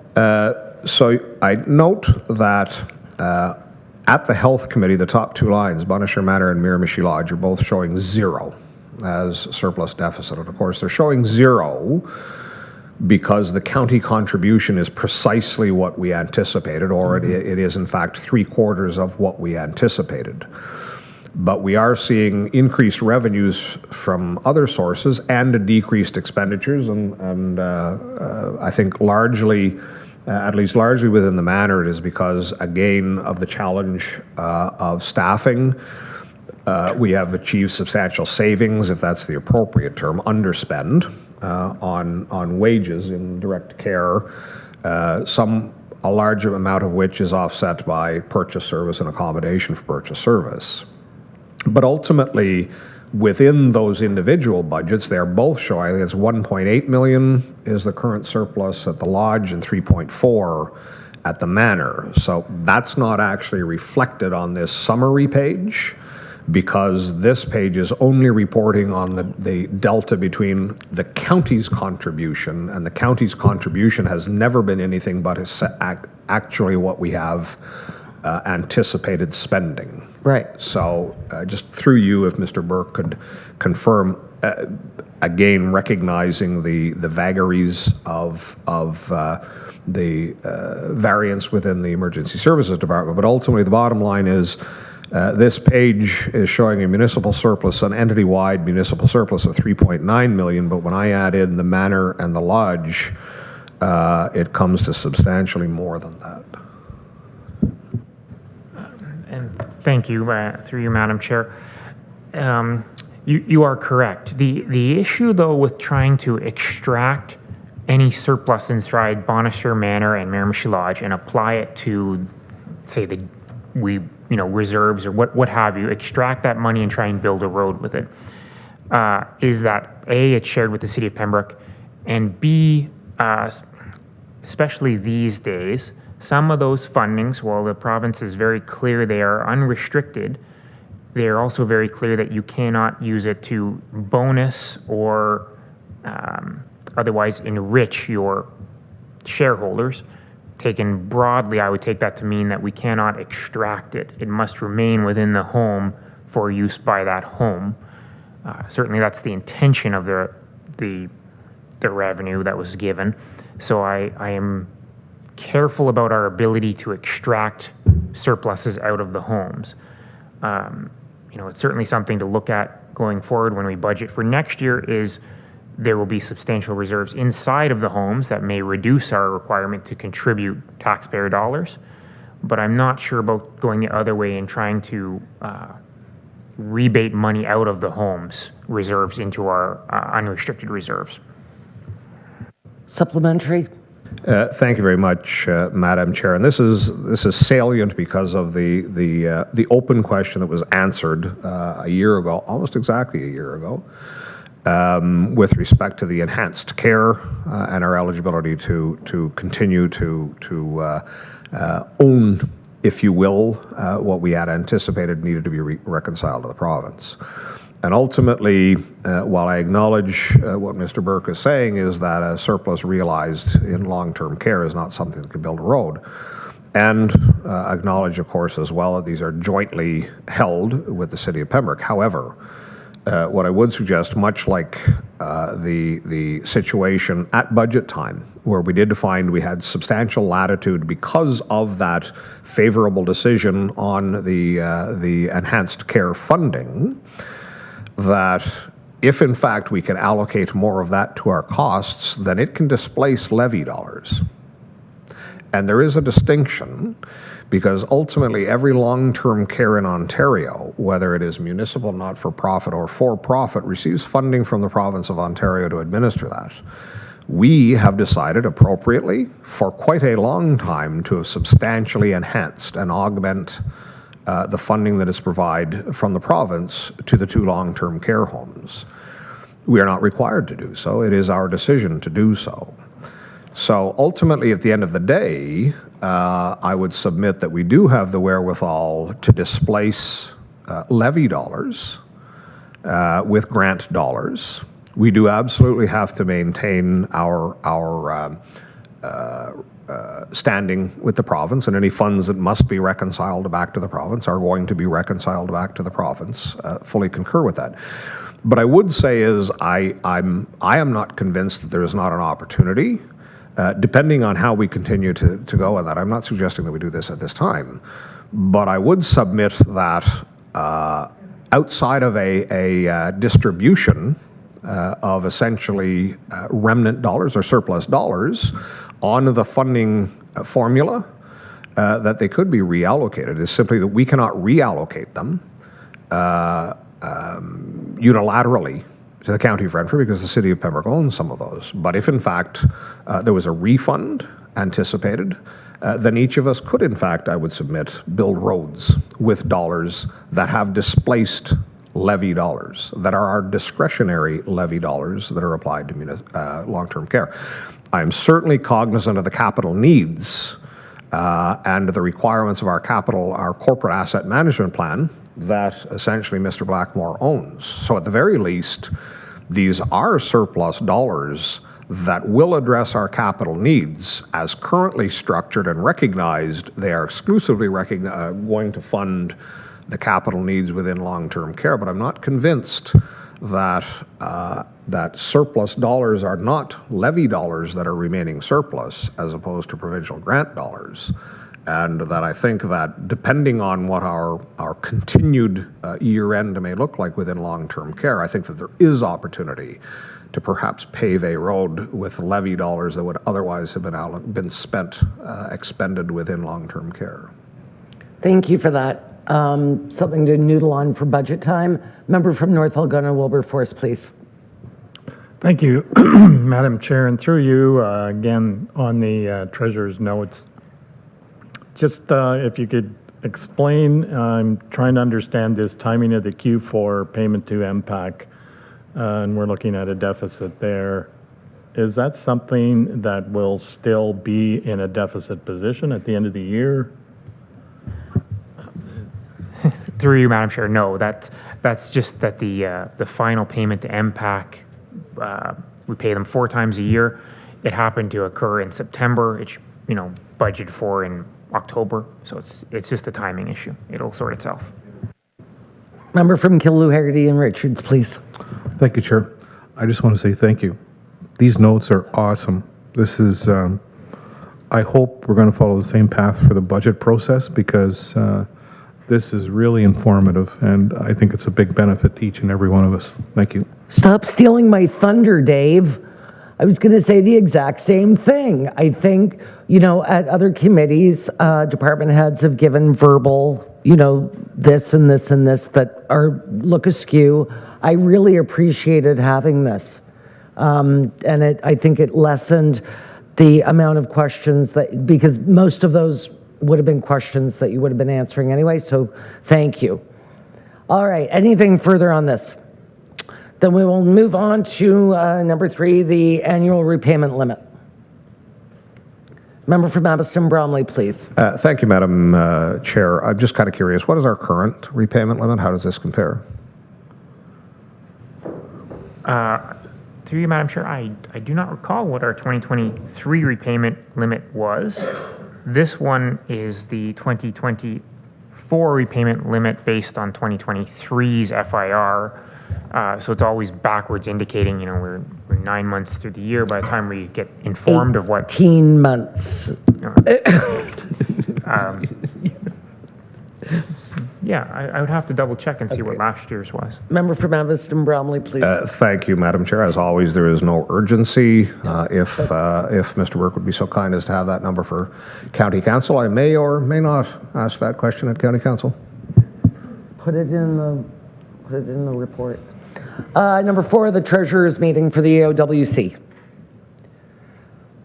Number 5, the retirement of the accounting software. God rest its soul. Great Plains is older than you, Daniel. It's been around since the beginning of my career, and good riddance to bad accounting software.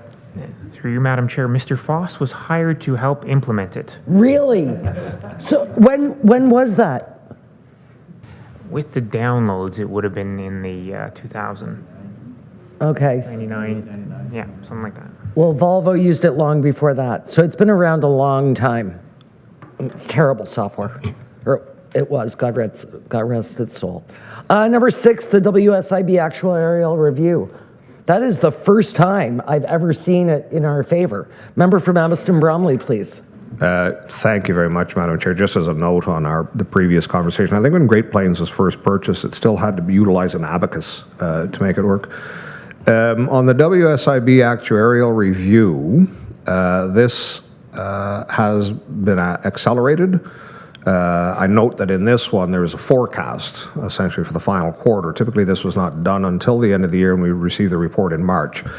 I'm assuming that we have accelerated this per budgetary implications and perhaps to accommodate our budget schedule. That's the first question. I wonder through you, Madam Chair, if Mr. Burke could address that. Through you, Madam Chair, that is correct. This is functionally a year-end number that's required, so we need it by February, March. But we found that was, because it has the potential to substantially impact the year, we wanted to have eyes on it before we cross the year-end. Yes. Just so historically, it's been a large negative, and the year had already finished before we knew it. So that was the purpose in advancing it to slightly before year-end. I like it. Member from Evanston Bromley. Thank you. Just to follow, it is a different topic, but ultimately, Mr. Burke did identify the dollar value of the diminishment, something on the order of $12 million. I think it might have been like $500,000 diminishment, but it's not terribly important to that number. It is in the public domain now. But ultimately, when I was reading the report, and I don't know what page it was, ultimately our exposure seems higher, but relative to county GDP, because of the growth of actual payroll, that it is diminished as a percentage of payroll. And I wonder if Mr. Burke could speak to that as well. Through you, Madam Chair, we certainly thought about ways we could take this number and try and relay it as an improvement or in our actual WSIB performance, and ultimately settled on this is not really, the report is not designed to give you an idea of how we're doing on WSIB. Certainly the absolute number of claims, of in-force claims, has dropped. That is significant. I suspect, though, that the actual absolute cost of those claims that are enforced have increased. And the percentages in the report that they suggest for payroll costing have never been the percentages we've used. We've always found that we've had to tweak those percentages to try and arrive at the correct year-end balance. So we have never directly translated those percentages into a payroll burden factor. So, but if I do look at the current payroll burden factor and what I expect I will have to change based on this report, there are some improvements. For instance, paramedic service, I suspect, can drop from that 15% burden factor to about 14, which is a substantial improvement. Bonnechere Manor likewise can decrease its burden factor. So I do think it is an improvement, but it's probably more in Mr. Belmore's wheelhouse to speak to, where we're at with WSIB and the improvements we've made.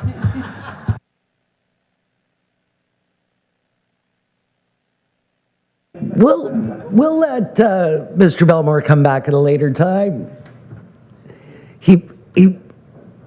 Yeah, that was a backup beeper all the way over you. Member from Alliston Bromley. Thank you very much, Madam Chair, and through you, I guess, to committee. While it may not seem seismic to go from 15 to 14, it is substantial, and I'm hoping that the curve that one might have expected with respect to the change to the presumptive PTSD, i.e. The presumption being that this is employment driven as a function of the workplace rather than the employee having to demonstrate said. But ultimately, we have been taking the chairlift up the mountain and have continued to go up the mountain since that change. I don't know, that's 4 years, 5 years, whatever it is. So to see perhaps that we may have peaked and are once again returning, this will be the first time that I'm quite certain that the Treasury Department has even considered a reduction of the payroll burden vis-a-vis WSIB. So while much like the very first culvert program from this year that Mr. Perkins brought forward, I will not take this as the trend line, but it is encouraging that we now are in a year where there is contemplation of the possibility of reducing the payroll burden. Okay, thank you for that. Let's, if there's nothing else, we'll move along to finally resolutions. Another one I'm really looking forward to reading at County Council. Thank you, Madam Chair. Yes, a rather lengthy recommendation, which I'm happy to read for you.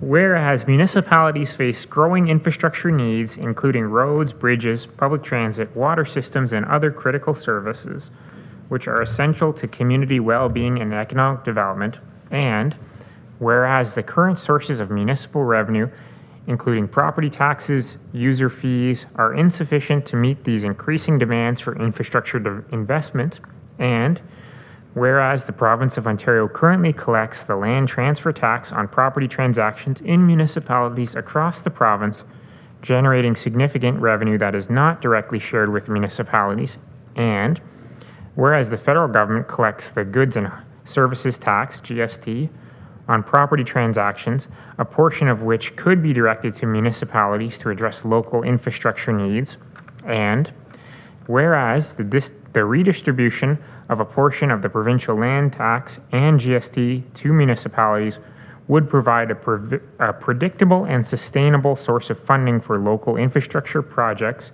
without creating a new tax burden on residents or home buyers, and whereas a redistribution of a portion of the existing land transfer tax and GST would allow municipalities to better plan and invest in long-term infrastructure initiatives, supporting local economic growth and improving quality of life for residents. Now, therefore, be it resolved that the Council of the County of Renfrew formally requests the provincial government to consider redistributing a portion of the land transfer tax collected on property transactions to the municipalities, and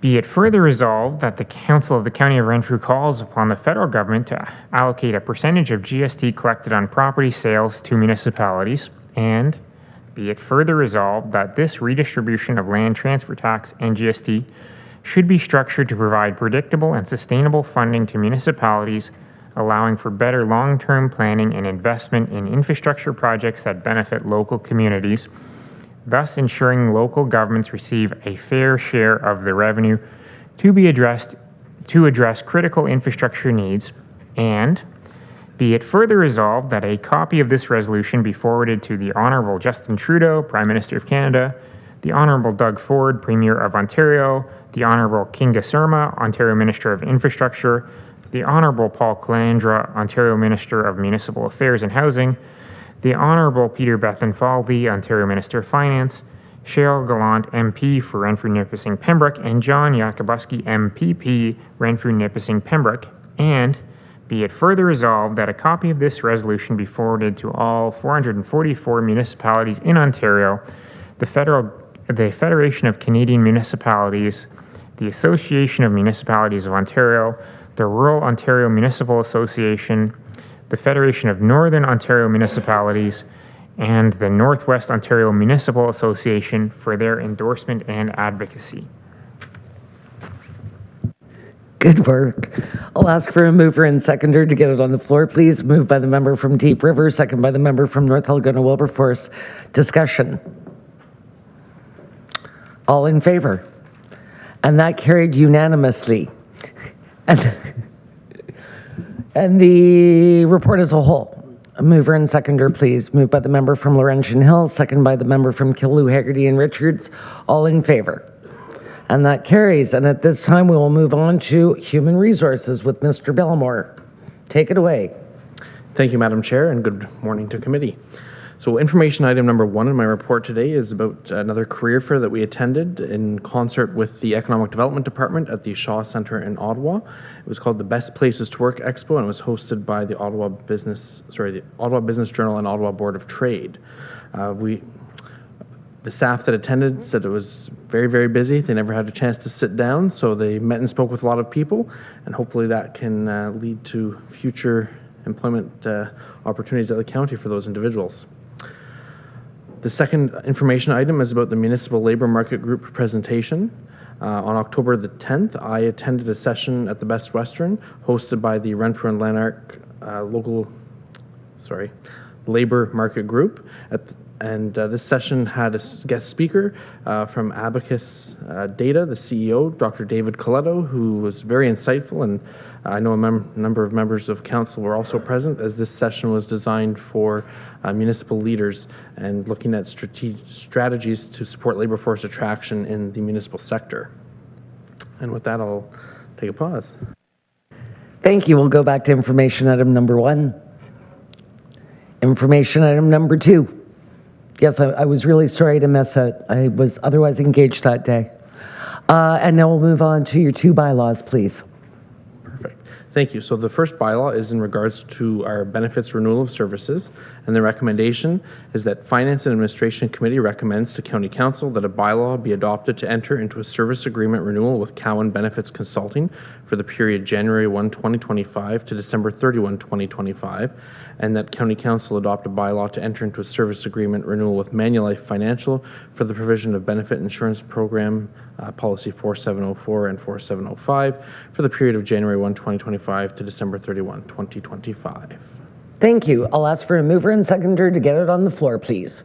Moved by the member from North Elgin-Wilberforce, second by the member from Laurentian Hills. Discussion. Oh, do you want to do background? Although it's pretty self-explanatory, but go ahead. Thank you, Madam Chair. So the Municipal Benefits Committee met on October 29th with Cowan, who are essentially our brokers, and they presented a slide deck that is attached to this report. Essentially, it's good news for us, a year of reductions in our premiums of approximately $93,000. Overall, the MBC as a whole would have also seen reductions as well. Good news. Questions? Questions, comments, concerns? Member from Killu, Haggerty, and Richards, please. I'm sort of new at this, but thank you, Chair. So Cowan, they take our information, or they supply a plan, and then Manulife actually carries it out? How does that work? Yeah, Is that how it Manulife works? is the insurer, Cowan is the broker. So we're paying Cowan to do what? There are facilitators. And actually, so we don't actually pay Cowan anything. Cowan receives kind of like trailing commissions from Manulife as a broker, that's just right. like insurance, a lot of other insurance programs would. So they act on our behalf, and in these instances, Manulife sets out a proposed rate increase based on our book of business, on the actual results for the past year. Cowan has their own actuaries that review the results as well, and then they know how to push back and where to push back on the rate increases to say, yes, this is reasonable based on the data, or no, it's not, because Manulife often goes back to their general book of business and says, overall we're seeing this much of an increase, therefore that's the increase we're going to pass on to you, where Cowan will be more targeted and speak to our book of business's increase and negotiate more favorable rates than what Manulife is initially offering for us. The other thing is, as our broker, although we've had a lovely relationship with Cowan, it's up to Cowan to keep their eye on the market as a whole. And if Manulife isn't fulfilling the rates that we want, then they investigate other insurance companies. Anything further? Member from Killu, Haggerty, and Richards. Thank you, Chair. So everyone should do this. Is that not right? So there's a lot of benefits to being part of the Municipal Benefits Committee in terms of, there's group purchasing power. Smaller municipalities often don't have the power to negotiate a special benefits package. You would buy an off-the-shelf vanilla type package where, because of our group purchasing power, we're able to get custom packages.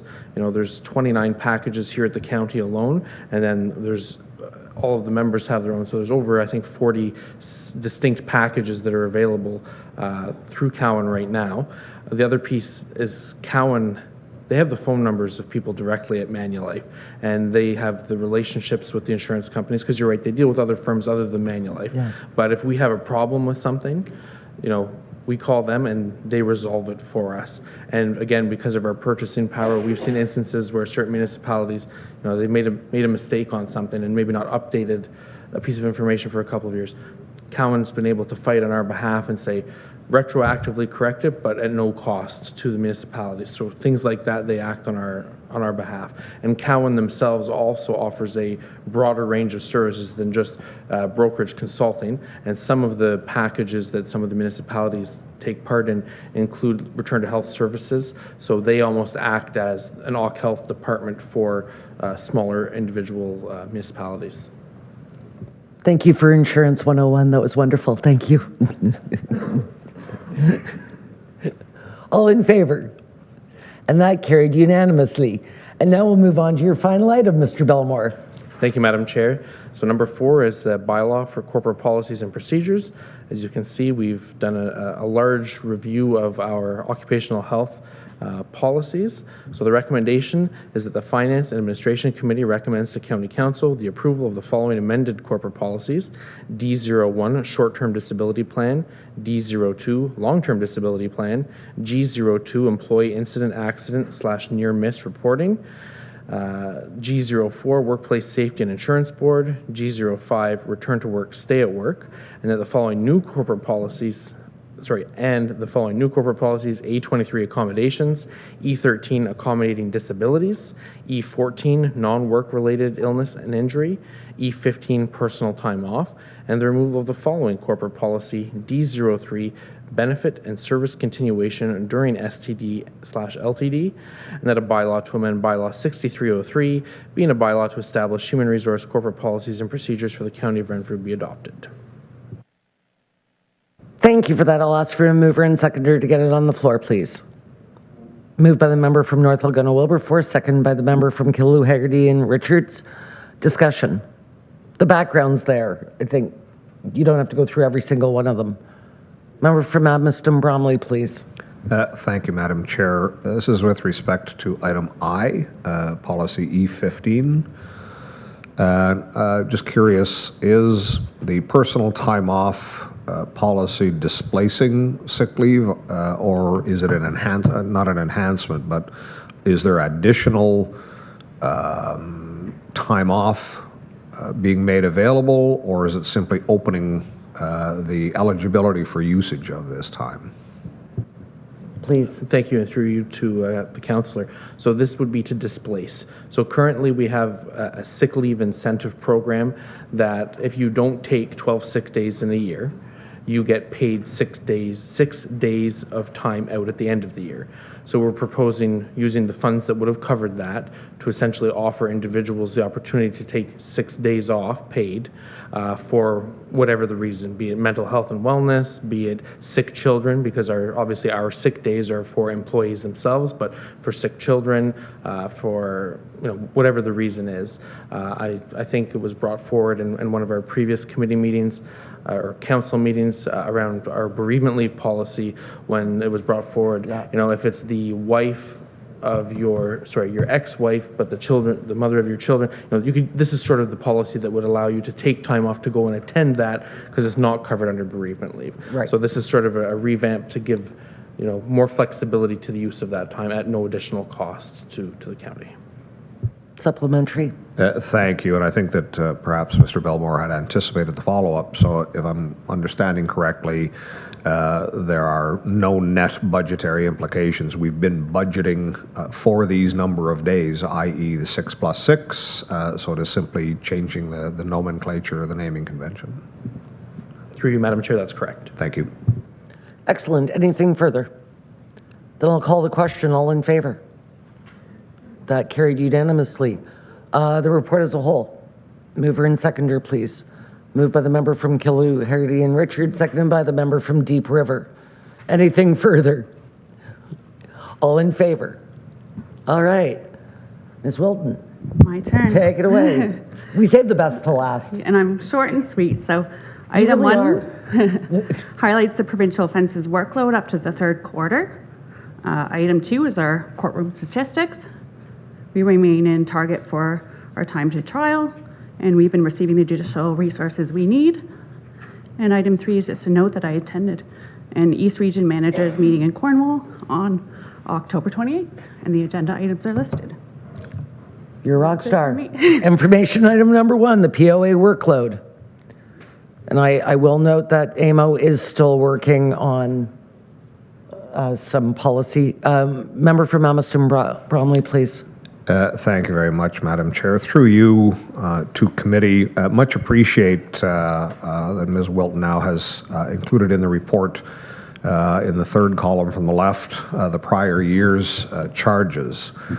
Just for committee's consideration, the delta between 2023 and 2024 as of the end of Q3 is 1,207 charges, or a 20% reduction in the number of charges that have been heard to September 30th in the Provincial Offences Act courts, and it is continuing the disturbing conversation that we have continually been having within this, and it is absolutely completely divorced from the economic consideration. This is not a revenue generating, nor should be seen as a revenue generating stream for the corporate entity that is the Corporation of the County of Renfrew, but it is disturbing to see that substantial a decline, and that's year over year to 2023, which has already been part of, I think by now is likely a 5-year trend line of seeing a diminishment off of its high. I would venture to say that it's at least double the 20%, if not a 50% reduction in what we are seeing in the workload that is coming through the Provincial Offences Act courts. So I think it is important to get a comprehensive number that is showing the dramatic decline that we are experiencing. And thank you once again, through you, Madam Chair, to Ms. Wilton for that. So, not that this will give you much solace, but this is happening all over Ontario. This is not just the County of Renfrew. But go ahead, Ashley. Yeah, I think the only places that aren't saying that is with the automatic speed enforcement and the red light camera, so it can skew the numbers, but I think overall the OPP late highway traffic are down. That's correct. Thank you. Thank you for that. Number 2, the workload. And number 3, the East Region Managers Meeting. Member from North Algona Wilberforce, please. Thank you, Madam Chair, and through you to Ms. Wilton. I see as part of the discussion the POA revenues were on the agenda. Is that something that is still a result of the vacancies for Justice of Peaces, or are there more factors involved? The judicial resources have improved greatly. Some courts are dealing with the backload still from COVID. We're in probably the best shape in the east, I gathered from the meeting, so we're okay there. But the revenue, I think, for a lot of the smaller courts are down, and that's based on the charges just not being laid, and how are they going to kind of balance out right now. Other than Ottawa and maybe Kingston, some of the bigger cities are not having the same issues overall. Thank you. Anything further? Could I have a mover and seconder for the POA report as a whole? Moved by the member from Almaston Bromley, second by the member from Laurentian Hills. Any further discussion? All in favor? And despite what the agenda says, we do have a closed meeting. I would suggest that before we go into closed, we take 5 minutes. Okay. Sure. Is it here? Oh, okay. Then no, we're going to take a... Oh, apparently no. I'm sorry. I'll look for a mover and seconder. Under Section 239.2 of the Municipal Act, under negotiations, land acquisition, I need a mover and seconder to go into close, please. Moved by the member from Laurentian Hills, second by the member from Brudenell, Lindock, and Raglan. All in favor? We are now in closed.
Welcome back, everyone. Thanks for your patience. Bless you. Is there any new business? So first of all, I hope you all registered for the Zone 6 meetup this evening at 6 o'clock with me, your Zone 6 representative. And secondly, I just, as our last meeting of the current Finance and Administration Committee, moving to Corporate Services Committee and Committee of the Whole, I just want to thank all of you. You've been a great committee this year. I have loved serving with you, and I especially want to thank the amazing staff in Corporate Services. I think, you know, there are a lot of you that are dealing with me now, but it's working. And I appreciate everything that you've done this year, and I wish you all the best. And with that, I will ask for a mover and seconder to adjourn. Please move by the member from Amherst Bromley, second by the member from Laurentian Hills. All in favor? And we are adjourned. Thank you. Bye, Val.